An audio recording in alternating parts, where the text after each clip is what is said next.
Good morning. Happy Saturday to you guys. Welcome to Dr. J's Prescription for Health. I am your host, Dr. Malia Jensen. This is my co-host from heaven. This is Tucker, and Tucker will be helping me out today. So please say hi to Tucker. Pray for his happiness in heaven right now. So we'll wait for everybody to join in, and I thought we would talk a little bit about some of the reels, part 1, 2, and 3 that we went over this week regarding LDL and the statin lie. So I thought we would go more in depth on what is happening with LDL, with VLDL, with liver fat or visceral fat, why metabolics matter, why your insulin level matters, why your blood sugar level matters, and why it's causing heart attacks and strokes.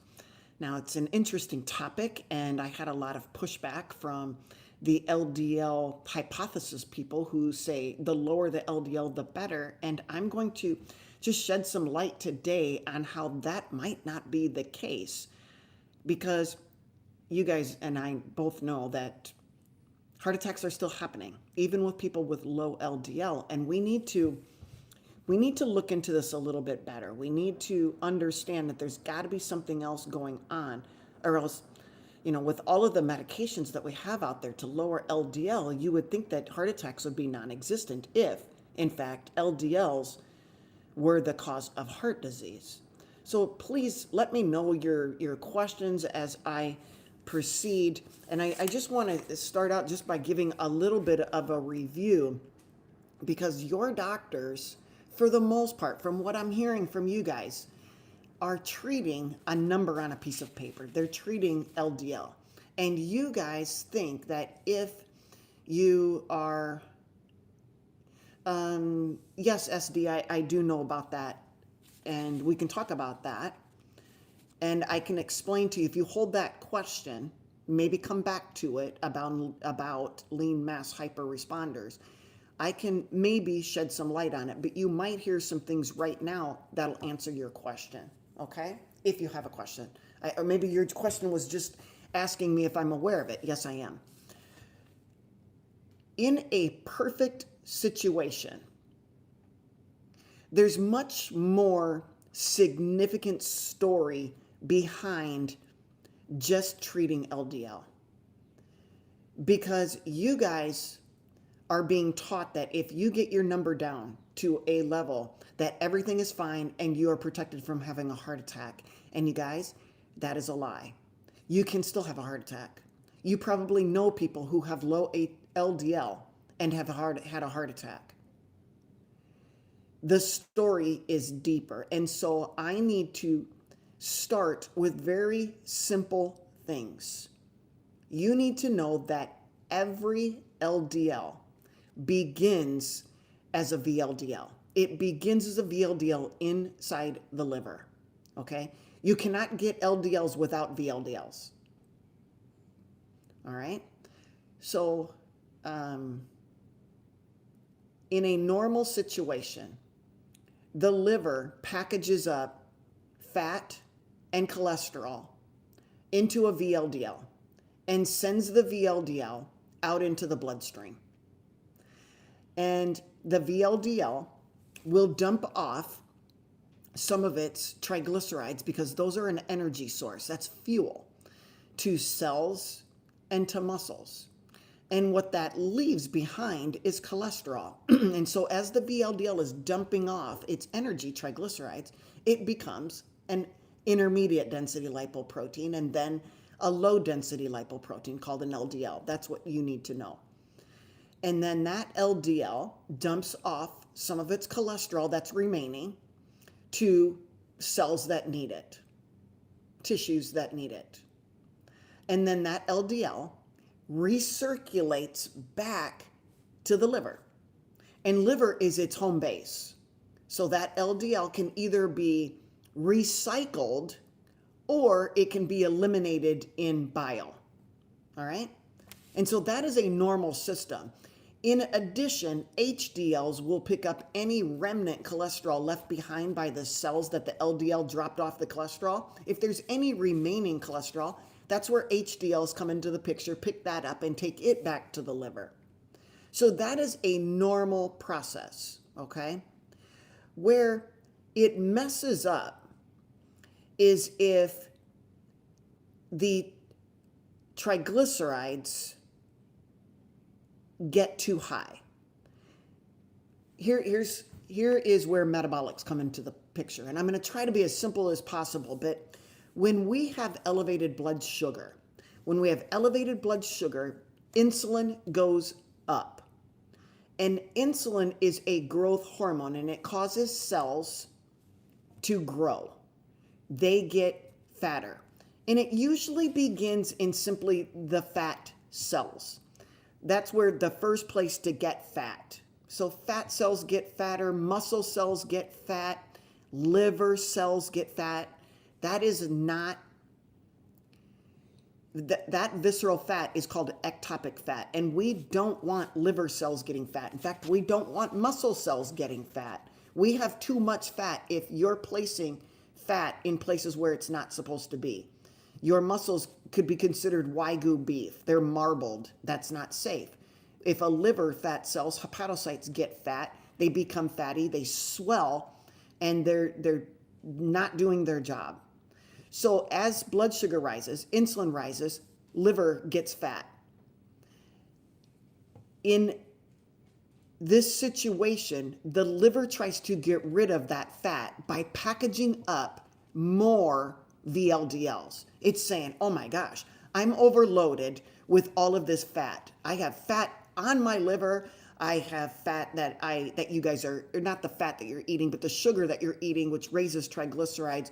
We're getting a lot of triglycerides being either made or trying to be repackaged. So the fatty liver is saying, oh my gosh, I got to unload some of this. I got to start dumping it into VLDLs and sending it out into the bloodstream because the liver can't handle anymore. When this happens and the liver is full to capacity, all these VLDLs are diving into the bloodstream.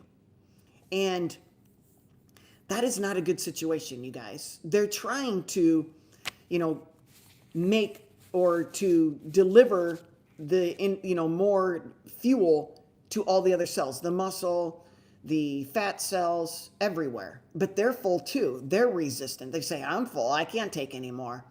So what happens? That VLDL bumps into LDL. They bump into each other, okay? And there's a process that occurs, and that process is the VLDL will actually exchange things with the LDL, meaning the VLDL has nowhere else for the triglycerides to go, so it actually collides with an LDL and dumps the triglycerides into the LDL. The LDL was never supposed to carry triglycerides, okay? When that exchange happens, so the VLDL dumps some of its triglycerides into an LDL, the LDL actually gives some of its cholesterol, or most of its cholesterol, back to the VLDL. It's a crazy exchange, and it's highlighted by some enzymes called CETP, CETP. That's an enzyme that swaps the VLDL triglycerides into the LDL and the LDL cholesterol into the VLDL. I know it sounds confusing.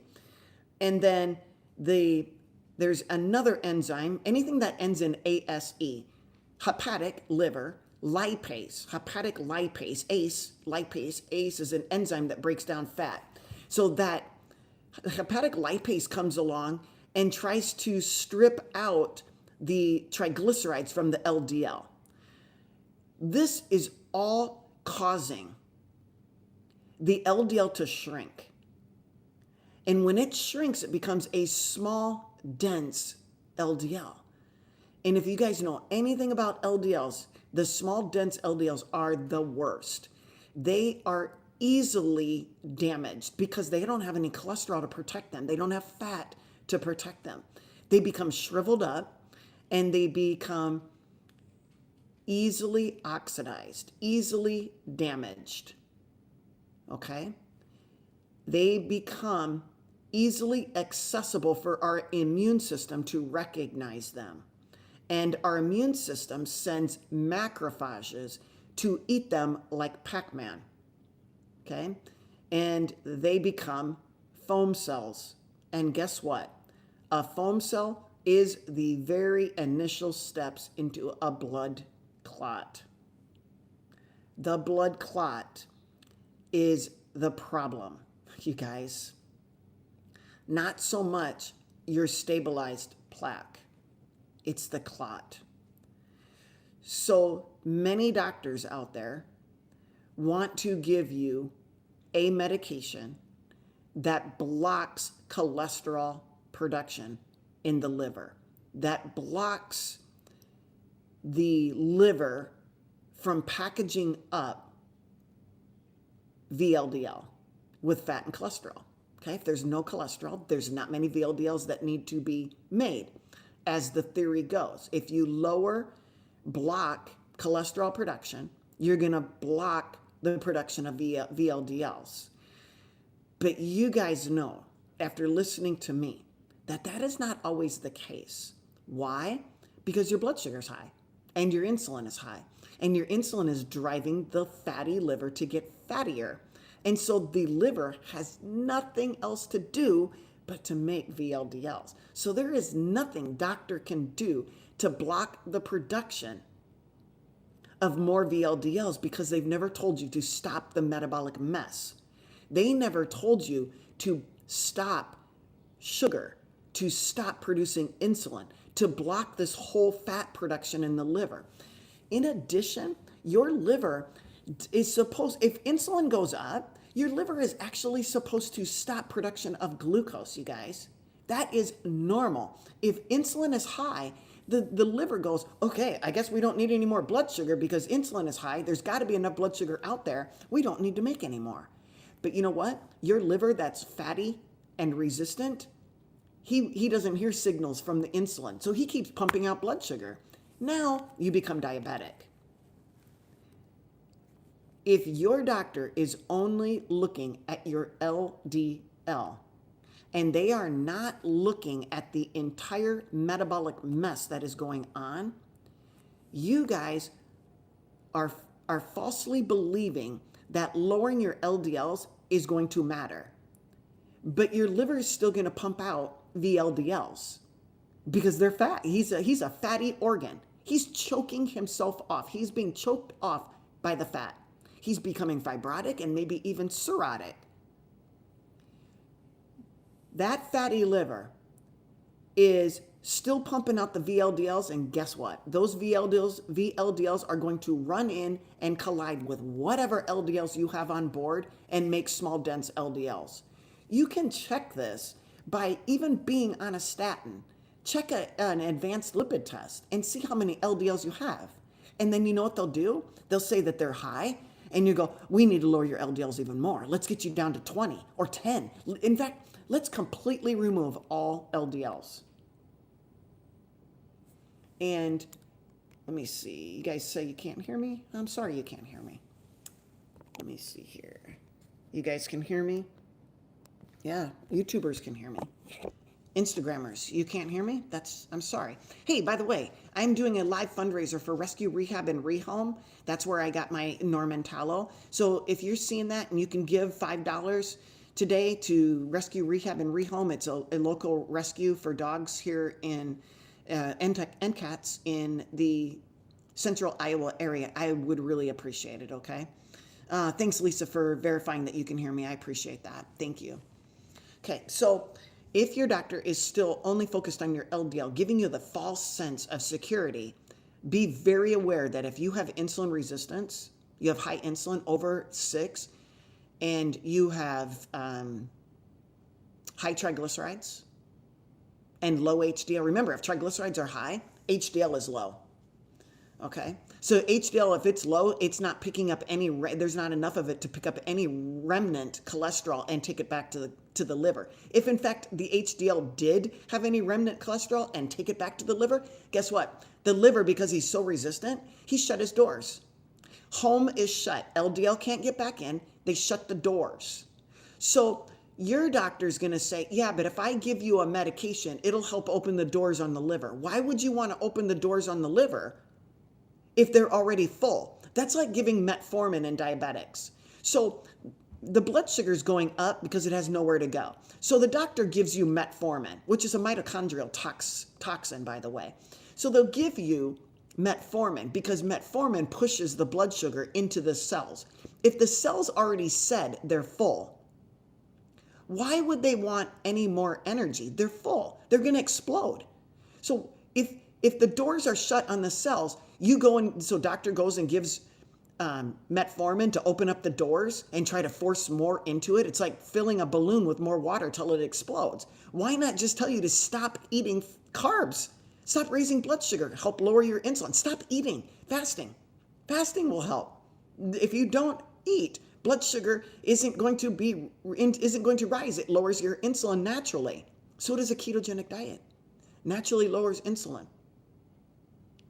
GCAF, I cannot convert your triglycerides, HDL, LDL in real time. I do not have a calculator with me. So if you want your question answered, please give me the American USA standard for your triglyceride, HDL, and LDL levels, okay?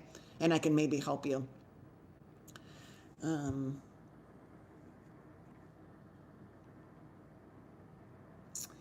Yeah, Pixie, I'm sorry to hear that about your husband. You know, whether it's non-alcoholic fatty liver disease or alcoholic fatty liver disease, in either case, the liver is a mess. The good thing, the liver is a regenerative organ. If you stop the insult, it can heal.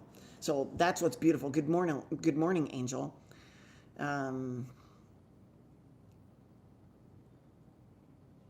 Yeah, weight around the middle is an exact sign of fatty liver disease.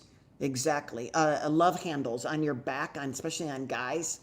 Women have this gigantic barrel shape to them. They have a barrel shape to them, and they have these skinny, muscular-looking legs. That is diabetes, you guys. That is insulin resistance. That is fatty liver. That person walking around with this up above, this barrel above, sitting on little stalks of legs that look like muscles, that person is at risk for a heart attack and stroke.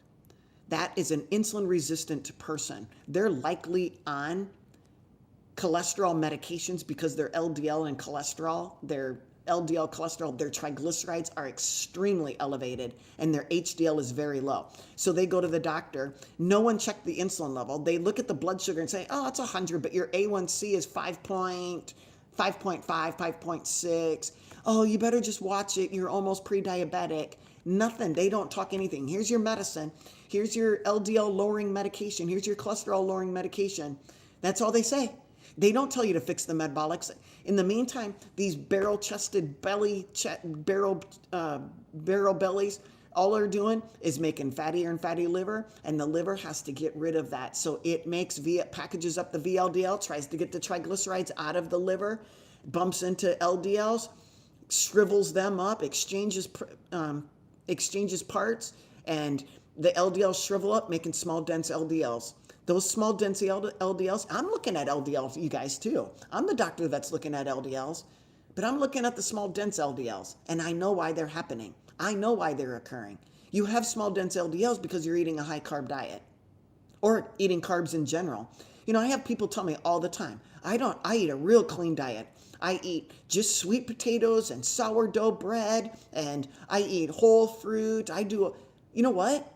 I'll check your numbers. I'll prove it to you that your carbs, any intake, is causing your problem. So you have to decide. But if nobody's looking at your stuff, if nobody is looking at your things, they're just going to keep looking at your LDL and lowering it to whatever. Yeah, Marla is feeling amazing getting rid of sugar. SD, what is your question?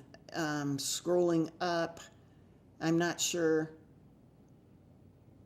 Yeah, Coach Ray, I mean, you're going to find more and more about this. And the fact that, Ray, the fact that your eyes are opened, you're going to ask the right questions to your clients, and they're going to be telling you, yeah, my doctor's pushing statins. What do you say? Can you say anything? Can you say anything to them, Ray? Can you actually talk to them about their diet and their exercise program? I mean, I know you talk about their exercise, but are you allowed to talk about their diet? Are you allowed to talk about their medications? You know, this is where we have a disconnect, where you got all these docs out there who are still under the lipid hypothesis, and they just don't, they won't get on board with the thrombogenic hypothesis of coronary artery disease, even if the heart attacks are happening right before their eyes. Even if all of their clients, these doctors, they put all of their clients on LDL lowering medications. There are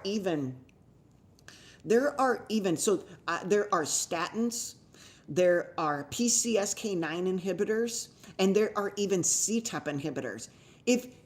Remember, the CETP is an enzyme that swaps the contents of VLDL. When they collide, when a VLDL and LDL come together, they swap parts. So the VLDL will dump triglycerides into an LDL, and the LDL will dump its cholesterol into the VLDL. When that happens, you have to have a CETP enzyme that causes that swapping. So if you block the CETP, you could actually block the swapping. So drug companies actually know that you can block CETP. But you would never have a problem if you didn't have that very many VLDLs out there. When trigs are high, VLDL has to be high because VLDL carries the trigs. Why are trigs high? Carbohydrates. Carbohydrates. You guys have a toxicity of carbohydrates. Sugar, raising insulin, making the liver fat, tries to package that fat up into VLDLs, send them out into the bloodstream. They start colliding with the LDLs, exchanging parts, shriveling up the LDLs, making them small and dense. So pharmaceuticals know about CETP. How come you guys don't?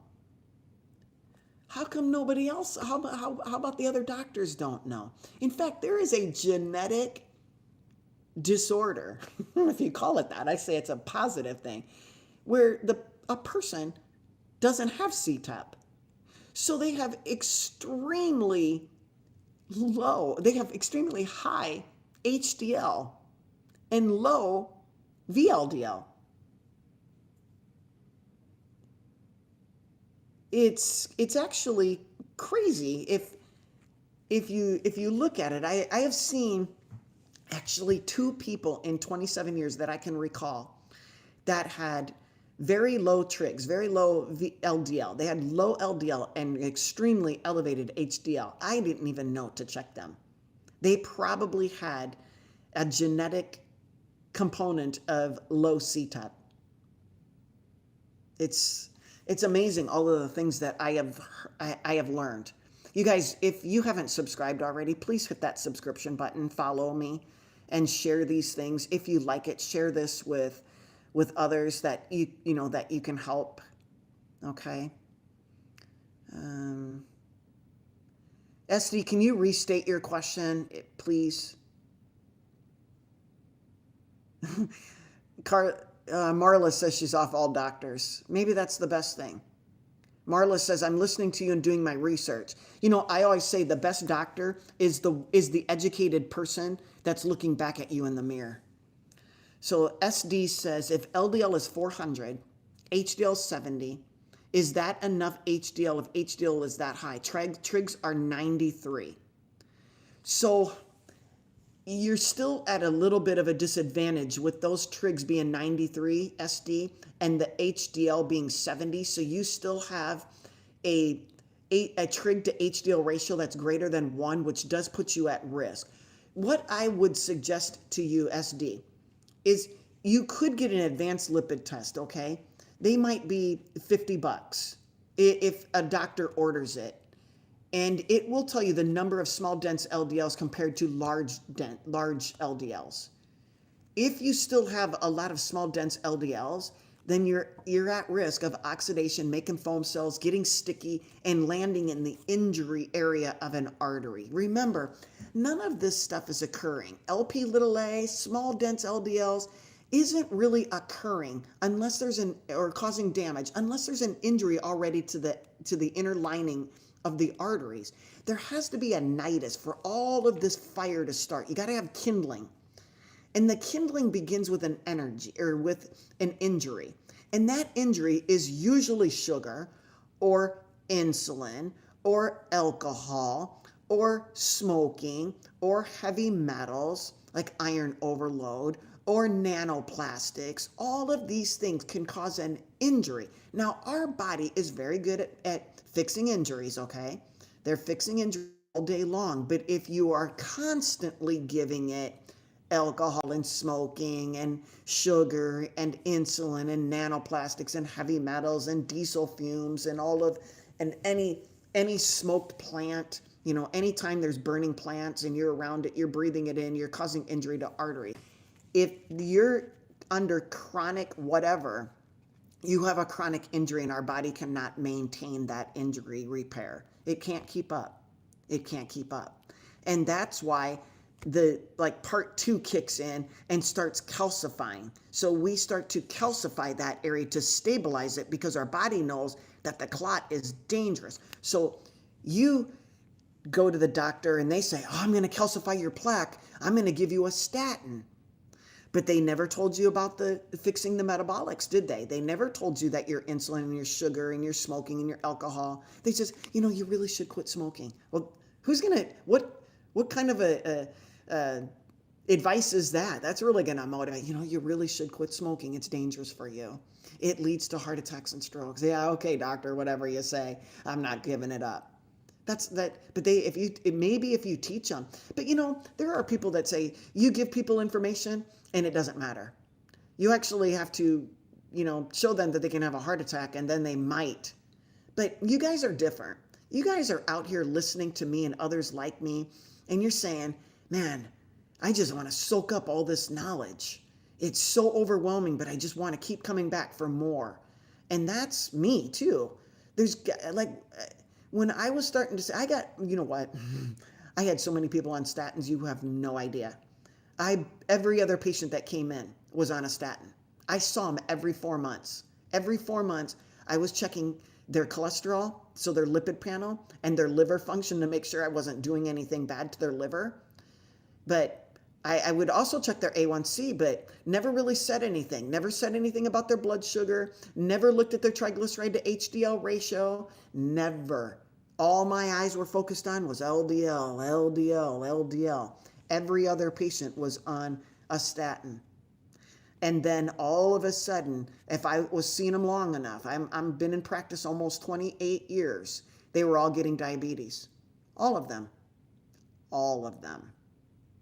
I remember saying something to my dad. I go, I don't know what's going on. These people are not eating good. Whatever's going on, they're not exercising. Never had an inkling that the actual statin was causing insulin resistance. High dose statins, which my patients were on, increases insulin resistance 8 to 24% and leads to type 2 diabetes in metabolically vulnerable person. Well, metabolically vulnerable, that's everybody with an insulin level over 6 and a blood sugar. It could be anywhere from 80 to 100. There's still, 90 to 100. Okay? Because 70 to 80 is normal. But if I said they were less than 100, I was like patting myself on the back saying, good job. A1C was 5.8, or 5.9. I was saying, hey, you're pretty close to diabetes. I just bumped them along with a little statin, and then all of a sudden they got diabetes. And then all of a sudden my script pad comes out. Here's your metformin. Here's your Jardiance. Blah, blah, blah. There is a rumor going around that doctors are the #1 cause of death in the United States. Can it be true? Can it be true? Let's see. So Ray says his clients that train with him know that he's been keto since 2012. So that's a long time, Ray. They fear cholesterol and saturated fats. So even after all of that, Ray, after looking at you, they still are fearing cholesterol and fats.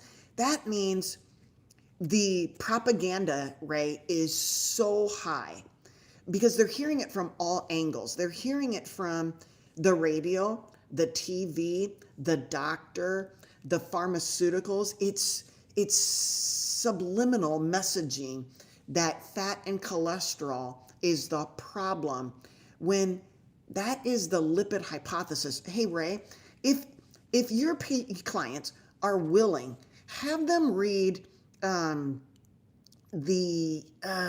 it's by Nina T. Coates. It's the book by Nina T. Coates. You guys help me out. Nina T. Coates, The Big Fat Lie. The Big Fat Lie. Ray, I'm telling you what, it did a number on my brain. It undid a lot of stuff in my brain where I was so focused on saturated fat and cholesterol. Even for myself, I was scared, Ray. I was scared of having a heart attack, because my dad told me, when his doctor told him to stop eating red meat, our whole family stopped eating red meat. We stopped eating eggs. We stopped eating butter. We went to margarine. Guess what? My dad had a 5-vessel disease. He was a runner, lean. All he ate after he switched diets, he would eat oatmeal and protein powder and boiled chicken and beans and rice. That's all we ate. I don't need anything extra. That's all we ate because he was so scared of having saturated fat and cholesterol. That's how ingrained we were. That was in the in the 80s, maybe late 70s, early 80s. And then in 92 or 91 is when he went into VTAC at the gym running. And then they found 5 vessels were blocked. No heart damage, none, 0. He had complete blood flow to every part of his heart because of collateral blood flow, but they bypassed all 5 of those arteries.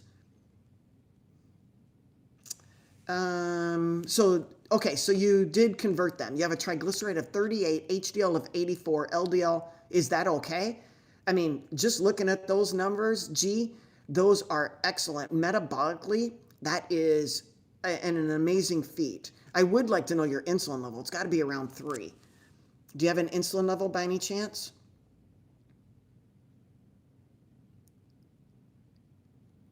Lisa says, could you comment on elevated cholesterol in postmenopausal women? Is low-carb sugar diet the remedy? Lisa, I am under the bias now because I've been, both ways as far as LDL's the culprit and now LDL's not the culprit, okay? You need to look at your LDL components. If your triglyceride, it doesn't matter if you're postmenopausal or not. I'm just going to lay it on the line. It doesn't matter. Look at your triglyceride to HDL ratio. Get an advanced lipid test. If you have small, dense LDLs, you're at risk of having a heart attack. The estrogen in premenopause was protecting you, and it's not anymore.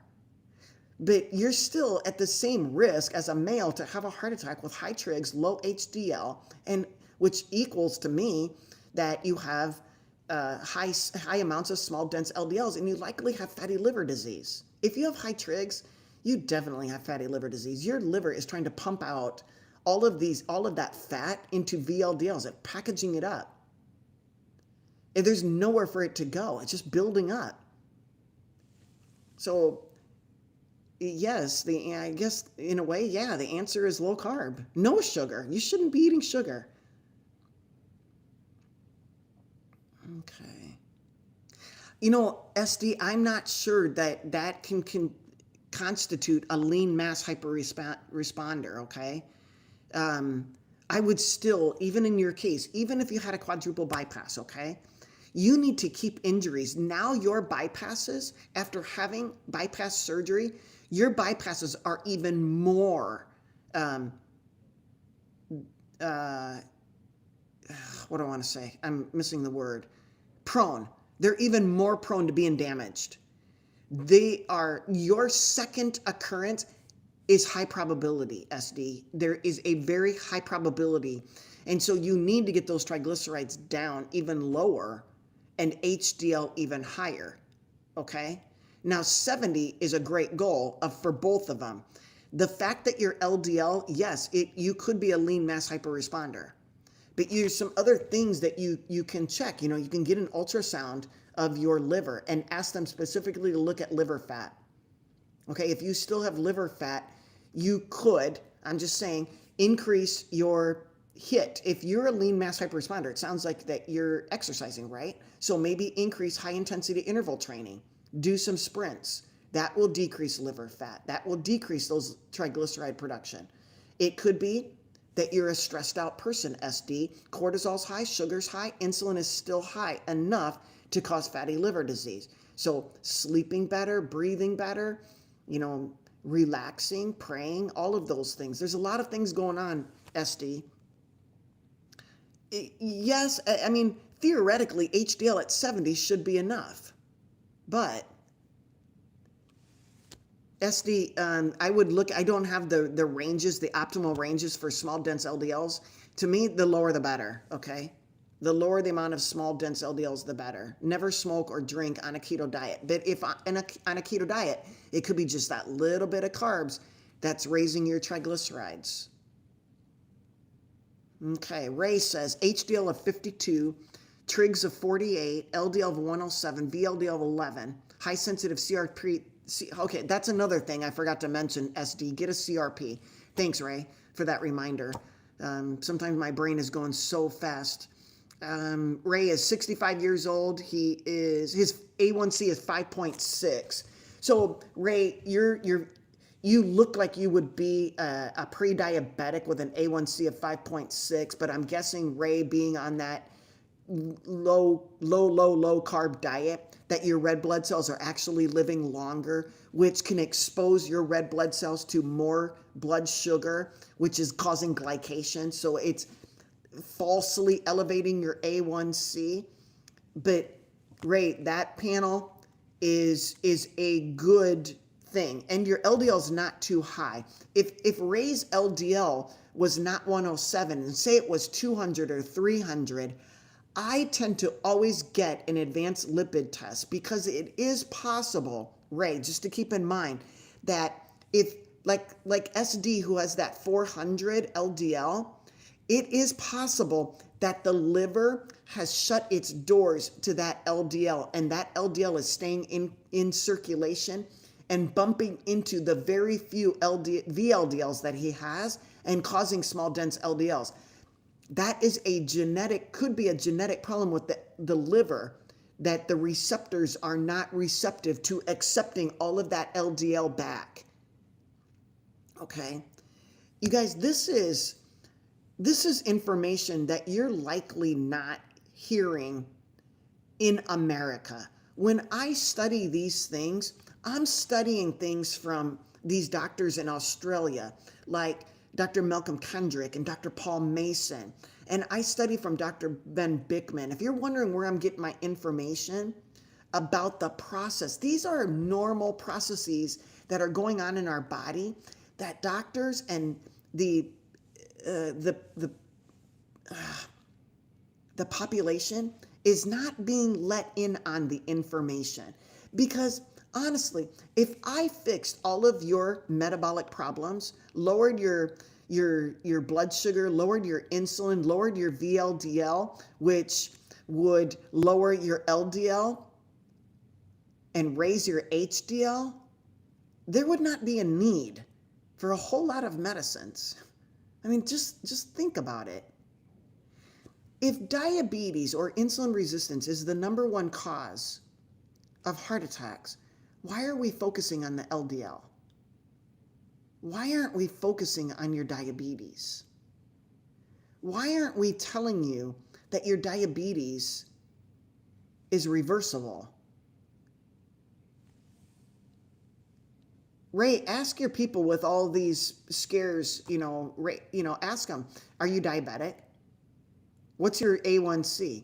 A lot of times their doctors will not tell them they're diabetic until they're 7.0 A1C. Guess what? They've had over 40% of their beta cells destroyed by letting blood sugar go up that high. It's crazy that the three-letter agency's guidelines will let you become a diabetic so bad that part of your pancreas is already done for. Marla says that she has generally high cholesterol, and at 67 she's feeling better than ever. I want to talk to you.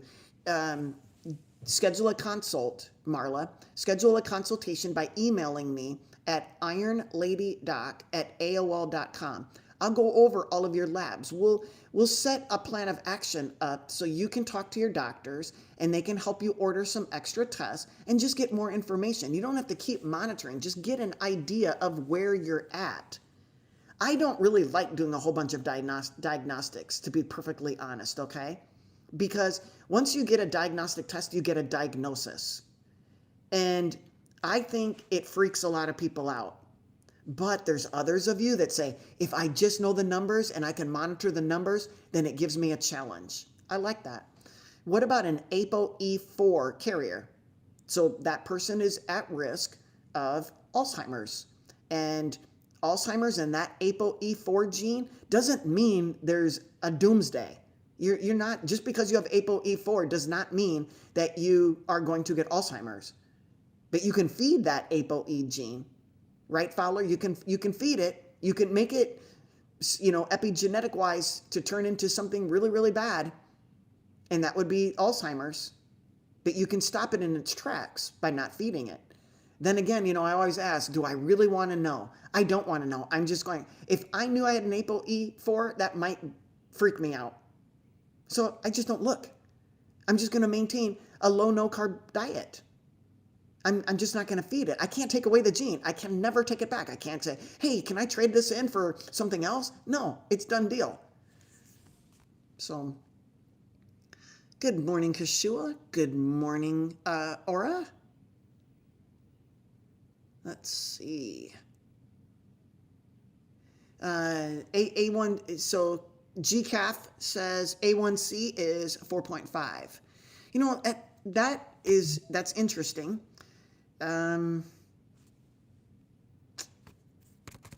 That's pretty low. I mean, that's normal, but it's pretty low. I don't see very many of those. Hi, Lucy. You decided to join us on Instagram today. You're very welcome, Lisa. And you're very welcome, SD. Thank you for being here. Brenda is wanting to know about the familial hypercholesterolemia gene. Good question. There's kind of a dangerous gene, and then there's like a super dangerous gene. Okay, Brenda? The super dangerous gene would be a homozygous gene. The person with a homozygous FH, familial hypercholesterolemia, is at high risk for a heart attack. The high risk stems from their high risk of having blood clots. Not so much the cholesterol problem, Brenda. It's the blood clots. And it's due to the pleomorphism, this increased risk of having blood clots. It is very important that this person stay away from any injury to the arterial lining. And I know that sounds crazy, but we want to lower your risk of blood clots at all cost. And this is why a doctor might be verified by giving a statin, because statins actually have an antithrombogenic capacity to them. They're anti-inflammatory and they're antithrombogenic. But my thoughts are, there's my thoughts, there's no research behind it. My thoughts are, stop the inflammation by lowering insulin and sugar and no smoking and no alcohol and no, stay away from nanoplastics and heavy metals and all of the things and diesel fumes, and stay away from glyphosate and all of the things, right? And then make sure you don't have a propensity to build clots. Now, could that look like aspirin? Could that look like nattokinase? It's, I just don't know. My thoughts are, Why would I rely on a statin to lower my insulin and lower my inflammation and lower my clot potential? Seriously, I want the real decreased clot formation. I don't want to say, I wonder if it's 10% or 20% or 50% that the statin is helping. Because it's not, the clot's going to kill you before your LDL builds up. Okay? That's the problem. The heterozygous person, actually studies in PubMed have shown that these people live longer lives because of all the cholesterol. So it's crazy. I think there's just so much more research to learn. Thank you, Marla. Thanks for being here. Yeah, SD, your LDL is 107 and it went up with a carnivore diet. That's normal. You're eating saturated fat, and saturated fat has to be packaged, right?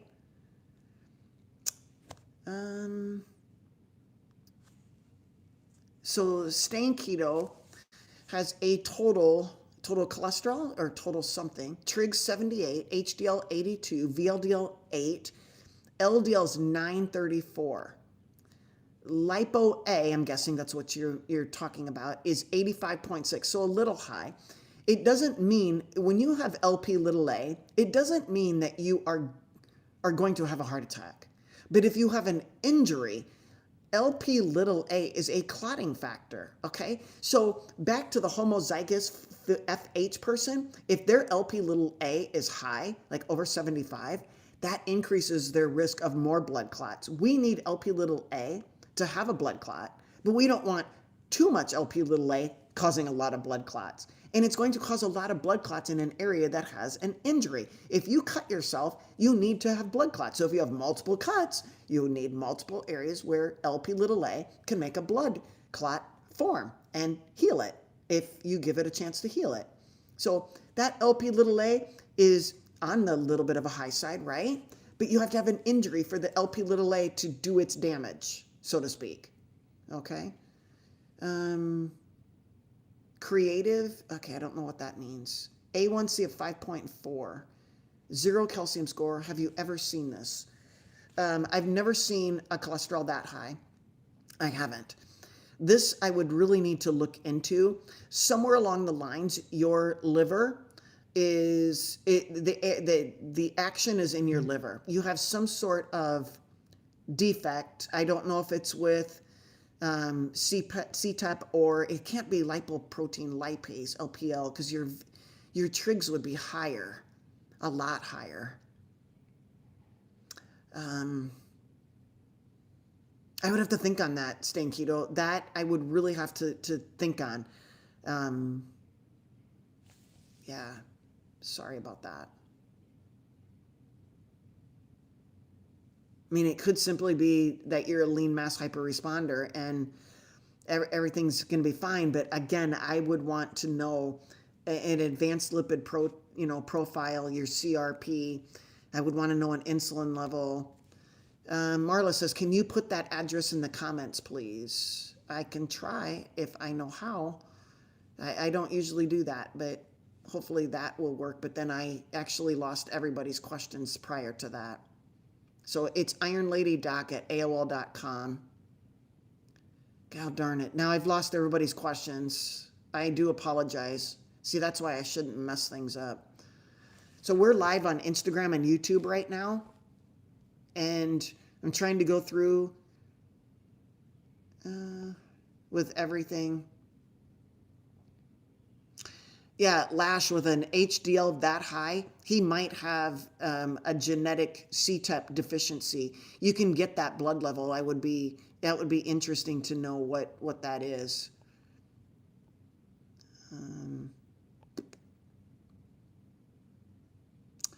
Yeah, Lash, I get it. People don't listen until they have the heart attack, but you know what? We can't save people from their lack of education. They have the resources just like you do to come to YouTube and come to Instagram at 9 a.m. Central on Saturdays and 10 a.m. Central on Sundays, okay? You guys, everybody has the option. Everybody has an ability these days to download an app and get involved. They've chosen to live in tunnel vision. So you know, there's nothing you can do, Lash, except for live the life. Try to share as much information as you possibly can. Yeah, and I agree, Lucy. Sometimes they will have a heart attack and still don't listen. Yeah, I'm a family practice physician. I'm board certified. Well, I went to a DO medical school. So I have a DO. I went to DO medical school, but I took an MD residency and took MD boards. So I guess I'm a DO/MD. I'm proud of that. I wanted to stay in the Des Moines area, and that is where it led me. There was no DO residencies and no DO. I mean, you could have done DO boards. I just chose not to because I'm going to go to an MD residency. I wanted to take MD boards. A lot of people do that. A lot of doctors do that.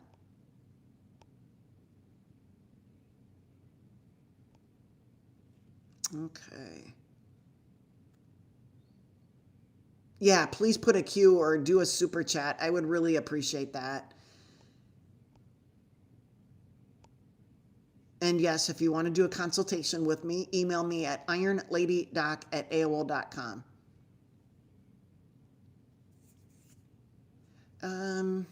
I can't read who it is. I think it's Murray. It's in green and it's not showing up on I can't read it very well. QQ, I have a friend who did a Lifeline screening with blood work and her LDL was 58. All her other numbers, including insulin, was in the average or safe range. I don't know what average or safe range is. Optimal range or reference range. So, I would want more information. Sorry, Murray, I can't answer that.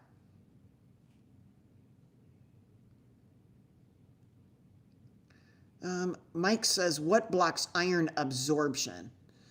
Well, usually the diet that we're consuming, so iron is absorbed in our gut. So if we are consuming things with phytates, oxalates, tannins, saponins, they will block the production or the absorption of iron. Also, the type of iron that we consume. Non-heme iron is hardly maybe 3% absorbed, whereas heme iron is about 30% absorbed. So it could just be the type of iron that you're consuming. Plants have non-heme iron. Animals have heme iron. So heme iron is much more easily absorbed. But yeah, if you're eating a bunch of plants that have phytates and oxalates in them, you're blocking the absorption of iron and calcium and magnesium and zinc and selenium and B vitamins and on and on and on. Okay. Hi, Nathan. Thanks for being here. Murray says, I eat plenty of meat and fat, and it has been a real game changer for me. Good. Thanks for hearing that. Nathan, Jesus loves you too. Thank you. Let's see, I'm looking for questions. Marla, it's Iron Lady Doc, IRON, so Iron Lady, LADY, Doc, DOC, @AOL.com. Stanley, thanks for being here. Stanley is listening from Colorado. Thank you. And must like dogs. Bichons, maybe. I got an idea for you. SD asked this question. Here we go. Since the carnivore diet increased the LDL significantly, should I be eating a little bit of carbs to lower it? No, but here's what you can do. Great question. Oh my gosh. Thank you. This is what I should have talked to Ray about. Hopefully Ray is still listening. Okay. SD. If your liver has a problem opening its doors to the LDL coming back and the LDL staying in your bloodstream, here's a trick you can do. And I'm not telling you to avoid carnivore. I know that you probably love it. If you're doing it, you love it. Here's what you can do. Lower your saturated fat. Lower your saturated fat. So let's say you're used to eating 150, 200 grams of saturated fat in your ribeyes, in your New York strips, in your ground beef, and your butter, and your tallow, and all of that. Lower it to like 100. I know. Lower your saturated fat. Get leaner cuts. Get filet and 93% lean ground beef and lower your saturated fat. Okay? And I want you to add in monounsaturated fat instead. This monounsaturated fat will lower your LDL. I would not, me personally, choose olive oil. I would not, because I don't think it's real. I would choose, as best I can, avocado. or macadamia nuts, something that has increased amounts of monounsaturated fat. You need monounsaturated fat, SD. Lower the saturated fat. Stop kind of choking. Your liver's not really choking, but kinda. He says, enough already, SD. Enough already. Will those LDLs probably hurt you? Most of them are probably light and fluffy, but we don't want to take any chances. Just lower your saturated fat. You are a person that just doesn't do good on that amount of high saturated fat. Just lower it, add in the monounsaturated, because you still want to help your brain and your skin and your cells and all of that.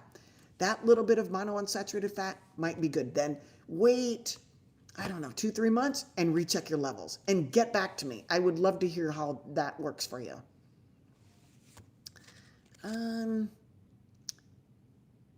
David says A1C 5.1, LDL is elevated. I don't know what that is. LP little a, and B looks like statin is needed. CRP less than 1.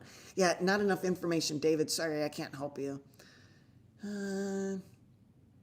Do elevated cholesterol levels necessarily mean elevated insulin, even though insulin is normal? A normal insulin level is 3 to 5. Okay? So it's triglycerides you want to look at. Cholesterol really doesn't mean much, okay? You want to look at your triglyceride to HDL ratio, all right? Lucia is listening from Argentina. Thank you, and thank you for following and loving my content. I really appreciate it. Share it with people. Follow me. Like this platform. Like after we close up. G-Trick G asks, can lipoprotein A, so LP little a I'm guessing, or lipoprotein A? There's a difference. LP little a has an extra A protein, and I'm guessing that's what you're meaning. I don't think you're talking about like ApoA1. ApoA1 is found on HDLs. So if you're talking about LP little a, which has an ApoA protein, then you're talking about a somewhat genetic, although I can't get on board with that, because I've seen LP little a go down on carnivore diets. Amazing, right? They want to make a medication to lower LP little a, believe it or not. Okay. Let's see. There's Harold. Does elevated cholesterol cause non-alcoholic liver disease? No. Insulin causes fat to accumulate in your liver. Insulin is from high blood sugar.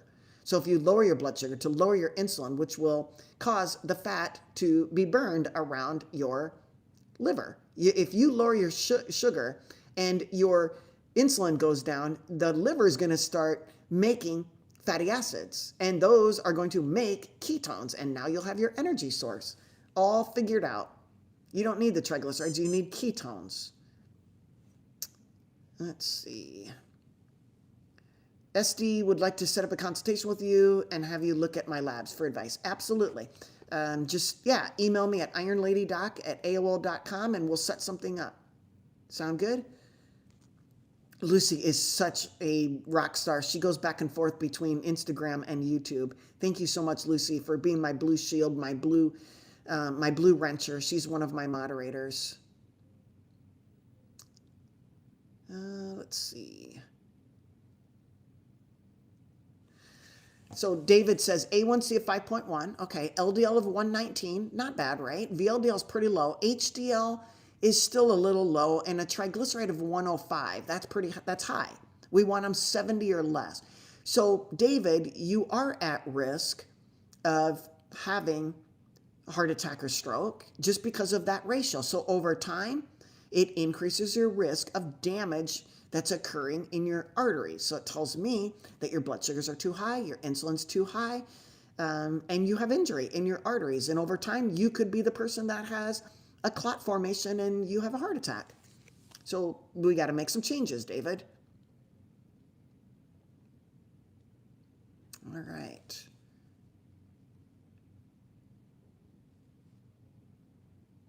Yeah, they want to keep patients as lifetime money makers. You got it. Okay. Hello, Johnny. Thanks for being here.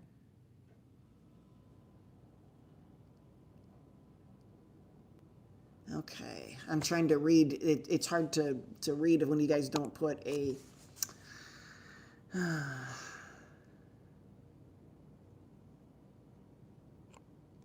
Okay. Try to put a Q in front of it so I don't have to keep reading all of the comments. I know, Heidi, isn't there? Even I have a whole lot of comments or excuse me, a whole lot of questions, and I can't even answer them myself. Yep, sounds good, David. That sounds awesome. Email me at ironladydoc@aol.com. Nolan says just take aspirin, and that's a possibility, although when we start blocking prostaglandins and other things, the COX-1 and COX-2 inhibitors, we start getting problems. When we take any kind of medication, we're blocking normal biologic processes that are going on in our body. And I do worry about that. And I want to know more about blocking these and what are the ramifications of blocking these important pathways in our body.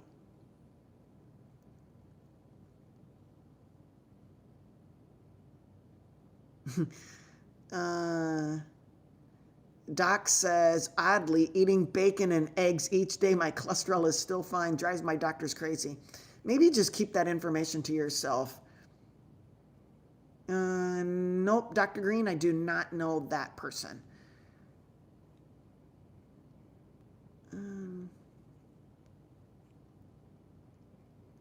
Is there Magic asks, is there a supplement combo for heart support? I've heard mixed feedback on supplement Hawthorne.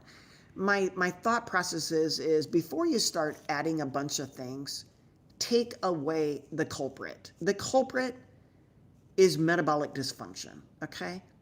Something you're doing, eating, the lifestyle you're living is causing high blood sugar. And that blood sugar is raising insulin. And that insulin is causing fat cells to grow. It's causing fat to grow in your muscles, and it's causing fat to grow around your organs, your liver, your heart, your pancreas. It leads to organ failure. Which one occurs first? Likely the liver. The liver gets hard, it gets fatty. Then it gets hard, which is fibrotic. Then it gets cirrhotic, which is death basically, or you get cancer. You know, check your liver function. Get an ALT, an AST, a GGT, get an ELK phos. You can see if your liver is backing up. I mean, you probably already know. Just look at your belly, measure it. Measure your height and your belly and in your circumference of your belly. You're very welcome, Magic. What year, Joe, do you have what year LTD do you have? A Ford LTD. That's awesome. Yep, you're going to need seed oils for that, right, Joe? Let me know what year you guys plumb out of questions. We are live on Instagram and YouTube. If you have a question, if you have a question about statins, do you have a question about your calcium score? Do you have a question about getting a CT angiogram? These are questions that, yeah, I just don't know if there is a standard answer, okay? It's tough, okay? And I understand that you guys are in what I call decision paralysis, and you don't know what to do because you hear all of this LDL, saturated fat, don't eat meat, don't eat cholesterol. All I can tell you is look at the big picture. What is happening in society? More and more people are dying of heart attacks, right? It's the #1 cause of death. And more people are developing diabetes. So is there a correlation? Most doctors will tell you that people with diabetes are at higher risk of having a heart attack. So yet they can say that out of one corner of their mouth, but yet out of the other corner, they're talking to you about lowering your LDL. And you say to yourself, doctor, what does LDL have to do with my diabetes? Now, if they went through the whole VLDL bumping into LDL, exchanging products via the CETP enzyme, and then the hepatic lipoprotein or lipase, hepatic lipase is stripping. If they went through all of that and told you that's why you need to lower your LDL, I would say, whoa. I would clap, and then I would say, they're still missing it because there's still VLDLs being produced and they're still bumping into the LDLs, which is making small dense LDLs. No matter if you have one LDL left He's going to be small and dense and you are at risk. If you still have high VLDLs, that means you have high triglycerides, and that means you have high blood sugar and insulin, and that means you have fatty liver disease, and you have cholestasis. Your bile flow is not flowing.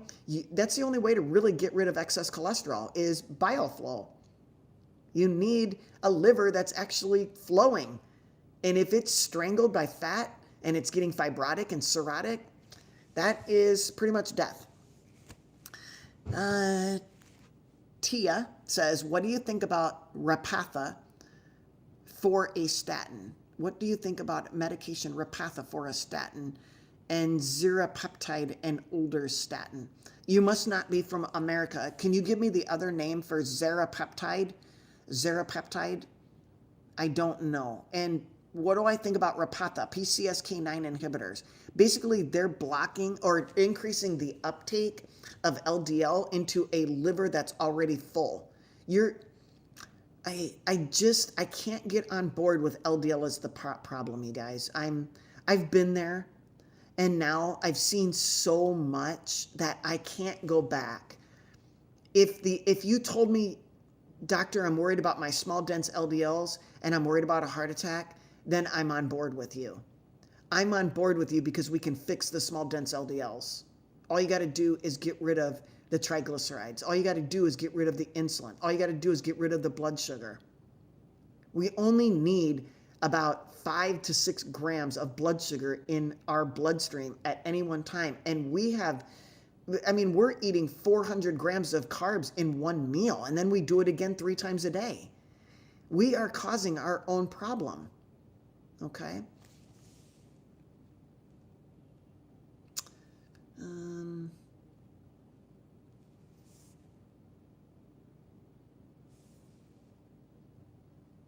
Let's see. Disregard that last question? Okay.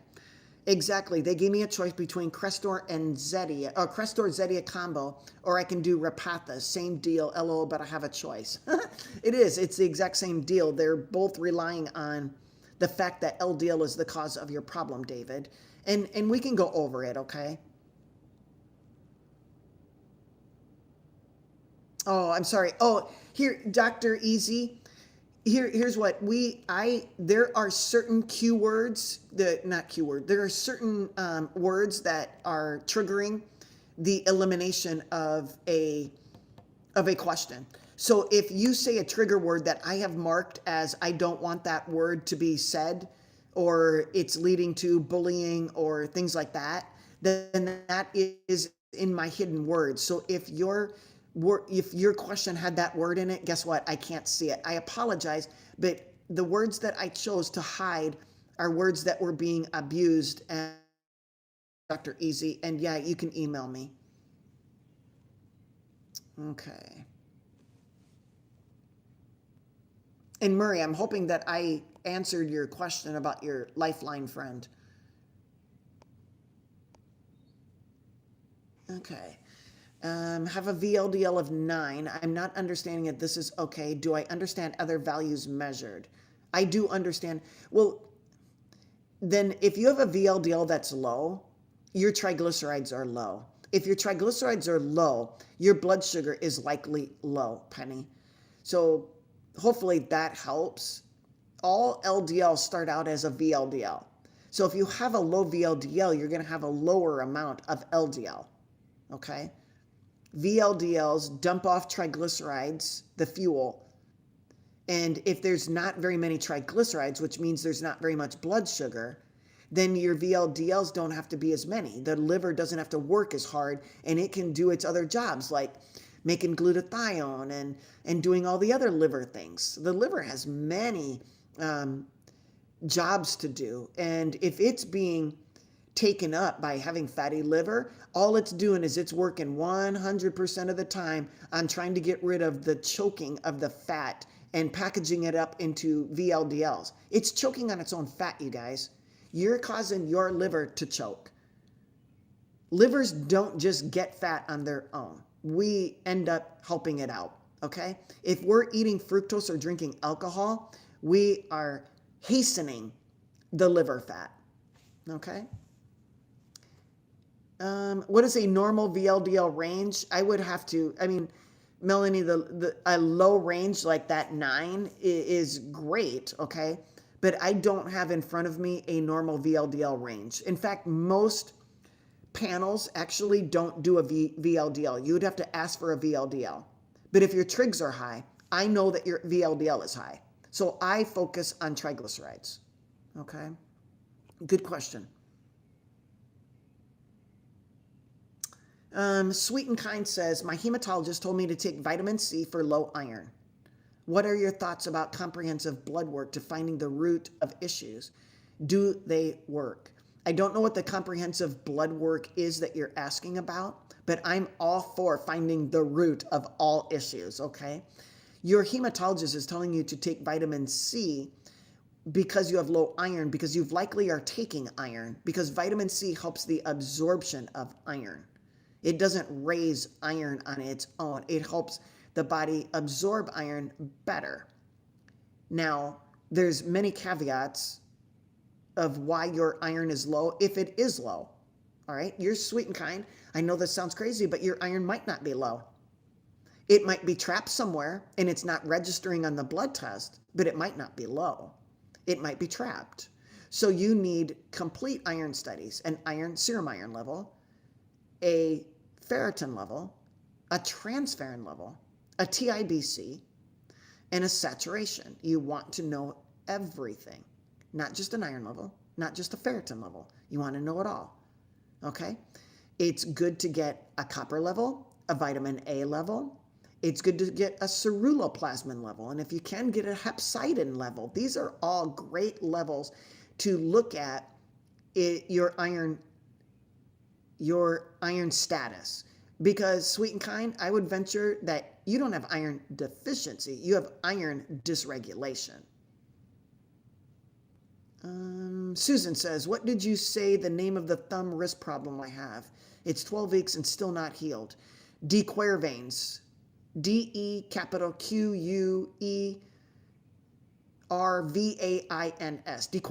Dequervains. Tenosynovitis. Dequervains tenosynovitis.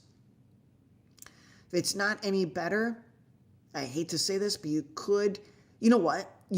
Susan, did your physical therapist use dexamethasone with an ultrasound? Did they rub dexamethasone into your skin? Your doctor can order to your physical therapist dexamethasone. It's better than injecting it, and it's better than you taking it.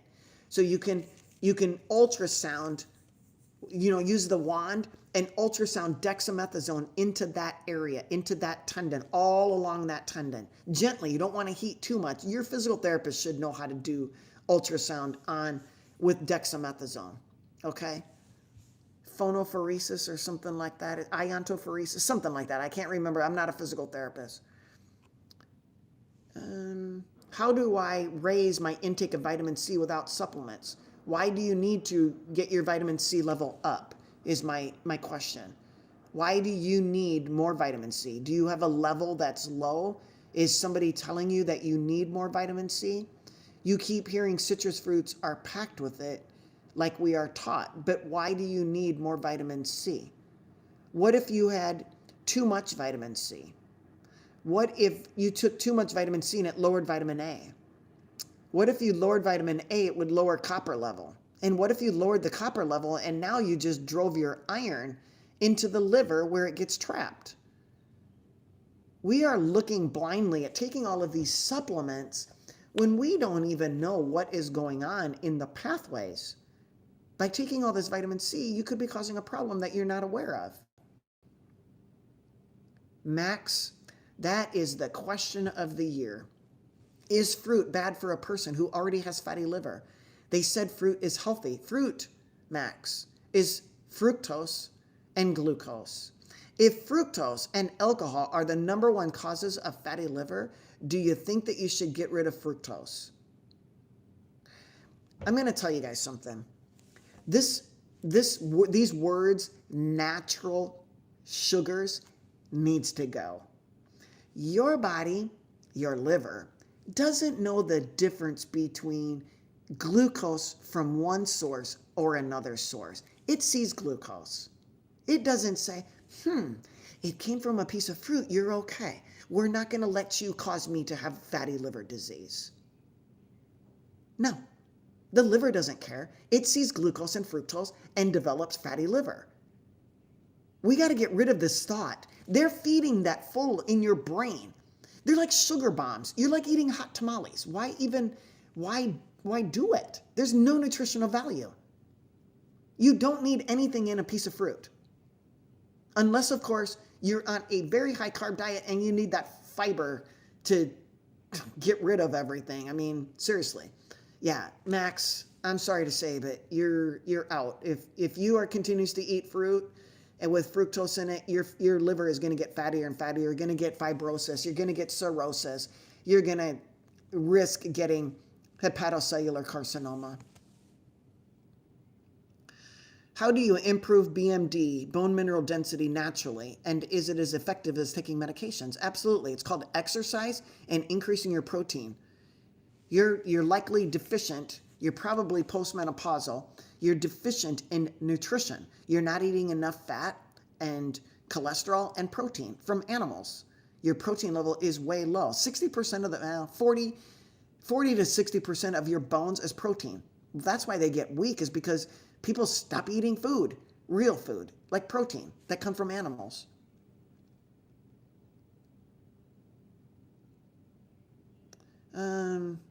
Tia is asking, can you please go back to the repatha-statin explanation? I didn't quite understand. My question to you, Tia, before adding any medication, why do you think your LDL is bad? Why do you think your cholesterol that's carried in your lipoproteins is bad? Before I give you an explanation, tell me why and the numbers of what you're treating, okay?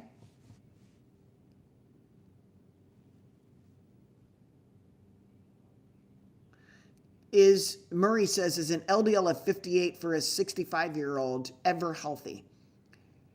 If you have naturally low LDL, I would have to look into that. But remember, LDL is very important for the brain, okay?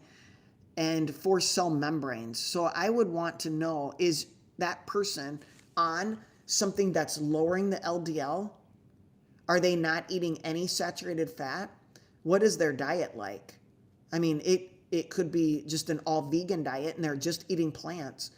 They're probably full of inflammation, and yeah, dementia is high risk factor.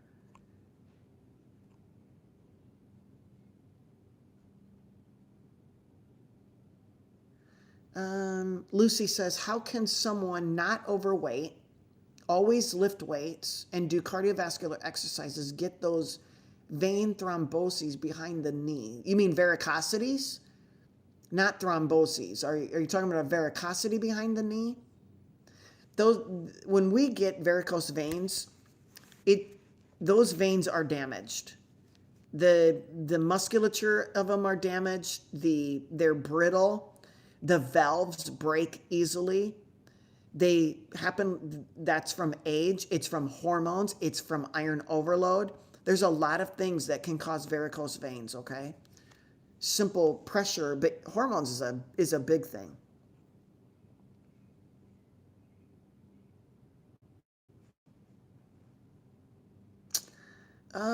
Timothy, I'm not so sure that you can regenerate thyroid.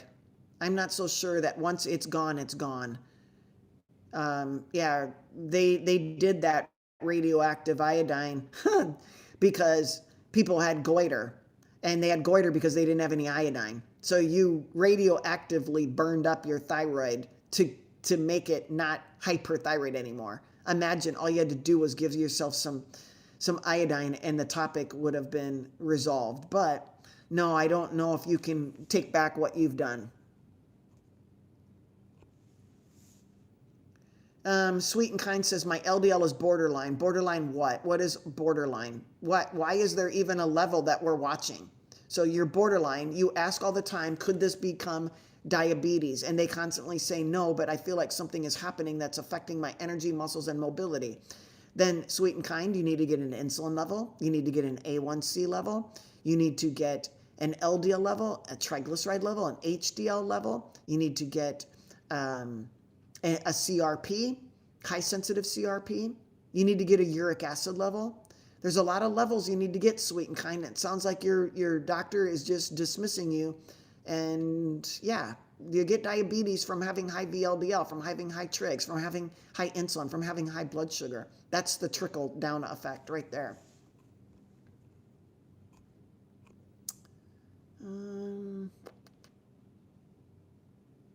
I don't understand your question, Peace. Let me know if you have a question.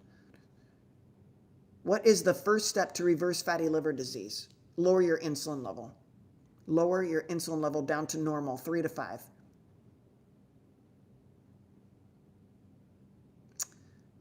Summer Love says, is it true that beet juice is hard on the kidneys, are causing stones? Well, if it's causing stones, it's probably high in oxalates. The most common kidney stone is a calcium oxalate stone. So if oxalates are high from plants, then they are going to combine with calcium that's in your body and cause a stone. I don't know why you're doing beet juice. You drink it for nitric oxide. Why don't you just stand in the sun? I don't know if I would drink beet juice for my nitric oxide levels. You're adding fructose into your system as well.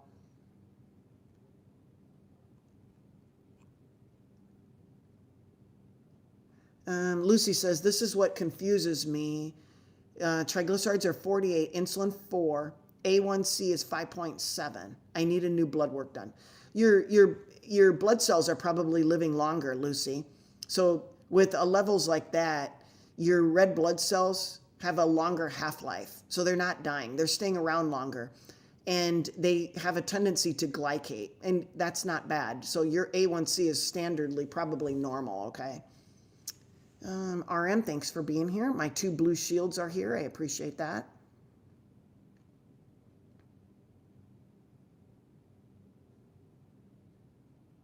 Yeah, Lucy, that's a great idea about the nitric oxide. Getting sun exposure is number 1. You can go in red light. There's spas that have red light. Red light actually has been shown to help release nitric oxide. Exercise releases nitric oxide. So exercise in the sun and you'll have everything you need and you can skip the beet juice. Yeah, please, Susan, thank you. Don't forget to like and subscribe. Check. You might not even be subscribed and you like this stuff and you want to be notified. So please like and subscribe. And after the fact, like Susan, if Susan can go tomorrow and hype this video, if you push the like button, it'll say, would you like to hype it? And hyping will also help me get seen. So Susan, can I give you homework to do tomorrow is to hype, H-Y-P-E. It's a new thing on YouTube. Hype my videos. I would appreciate it. Thank you so much. And if everyone else did who's listening right now, all thousands of you listening right now, if you could just please hype my videos, it would get me on the map and get this information out to more people who need to hear it. G-Trix says, do you believe that grounding mats work? I do, but I would just stand barefoot on the ground and I wouldn't have to purchase a mat. I'm all about saving money for my steaks, you guys. And I love filet. I love filet. And I got a birthday coming up and I have to decide what I'm going to do. It's coming up and I'm thinking filet all the way. Filet with melted butter on top, maybe 2 fillets. I think 16 ounces of filet with melted butter sounds like the ultimate birthday meal, okay? I'm just saying, I'm going to think about this. Yep, go Dodgers. This was given to me by my friend Eddie. He got me a blue one and a white one. I noticed that they got beat by the Cubs last night in Los Angeles, so this is where I gotta wear the pride, okay? So here we go. We're gonna go with the Dodgers, and hopefully they can kick butt against the Cubbies tonight at 6:15 Central. I think it's Central Time, 6:15. Brandon says, you're providing amazing advice to many who may not be able to afford it with their country's healthcare system. Awesome stuff. What is your specific specialty? I am in the United States. I am board certified family practice. I take a special interest in metabolic health. That, I guess, would be my specialty. I love metabolics and I want to help people. And thanks, Brandon, for the kudos. That makes me feel good. Please share this if you know of anybody else that wants to learn this stuff. I'm just trying to help. I'm trying to help inform people. This is not medical advice. It's for information purposes only. It is not medical advice. I am not your doctor. I am a doctor, but I'm not your doctor. And you are not my patients. So this is not medical advice. This is for information purposes only, so you can take notes, do some clickety-clack and learn about it, and then go ask your doctor questions. Okay? So thanks for bringing that up, Brandon. I really appreciate it.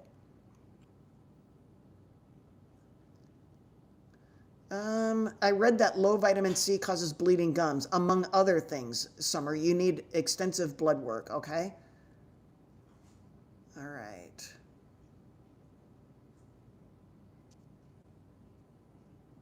Yeah, Penny, I still don't have enough information. You're talking about a cholesterol of 298. It doesn't really tell me much. Thank you for the gift. You guys, Murray just sent me a gift, a super chat, or yeah, a super sticker. I think they're called super stickers. It really helps. Yes, I'm doing this stuff for free. Yes, I want to continue, but yes, that makes me feel good. And yes, it helps keep this going. So thank you for the super stickers. And if you guys want to do a contest right now and give me a bunch of super stickers for $1, that would be awesome. You can give whatever you want.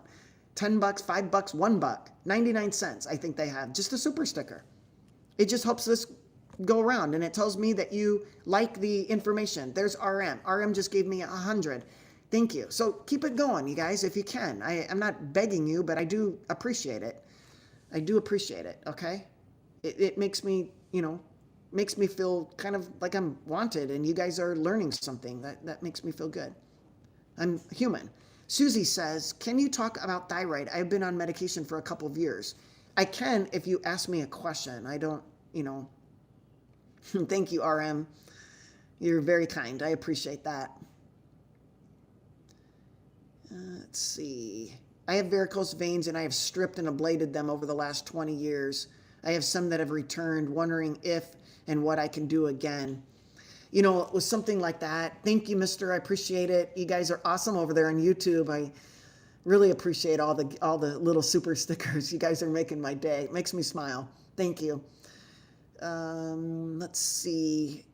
What can you do if you are prone to varicose veins? Usually thank you, Susan, wearing compression socks on a regular basis is very important. As we get older, your estrogen's going down, you're at more risk of varicose veins. So it's all that more important to protect them. Keep your legs elevated. Don't let your legs swell up. It's important. The reason they're swelling up is because the insulin levels are high, usually, okay? Usually they're high, and they're increasing the water and salt retention, and therefore you're getting swollen legs, and that puts pressure on the veins and on and on and on. So that could be one of those. But they're getting older. As we get older, they're getting older, okay? All right.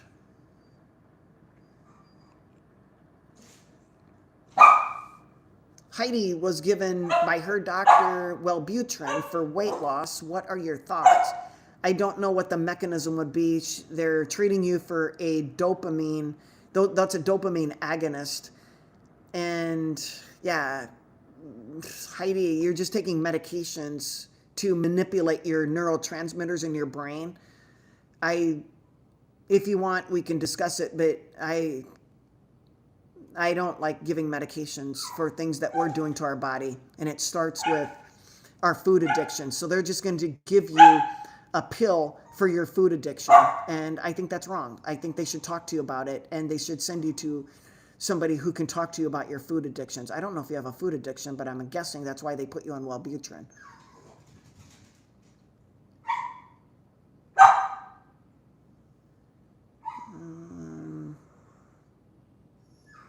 I don't know the question you're asking, Mr. Roman. Can you help me out? Will eating your meat mulched change the way your body distributes the protein internally? I don't know what you mean by mulched. Like pureed? I'm not sure. But when you puree something, you're going to break it down. You're going to go lay down. Go lay down.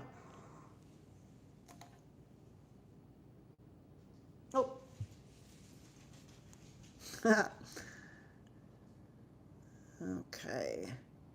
So yeah, if you process something, you're going to be breaking it down, and then the more pureed or processed something is, the higher the blood sugar, basically.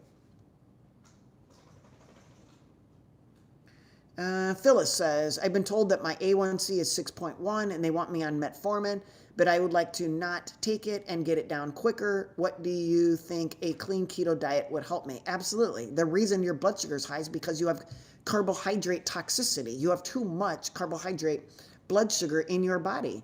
You have over 6 grams at any one time. So your blood sugar is high. You are insulin resistant. You likely have fatty liver disease, and you need to stop it in its track. Taking a medication like metformin is only going to drive the energy into cells that are already fat.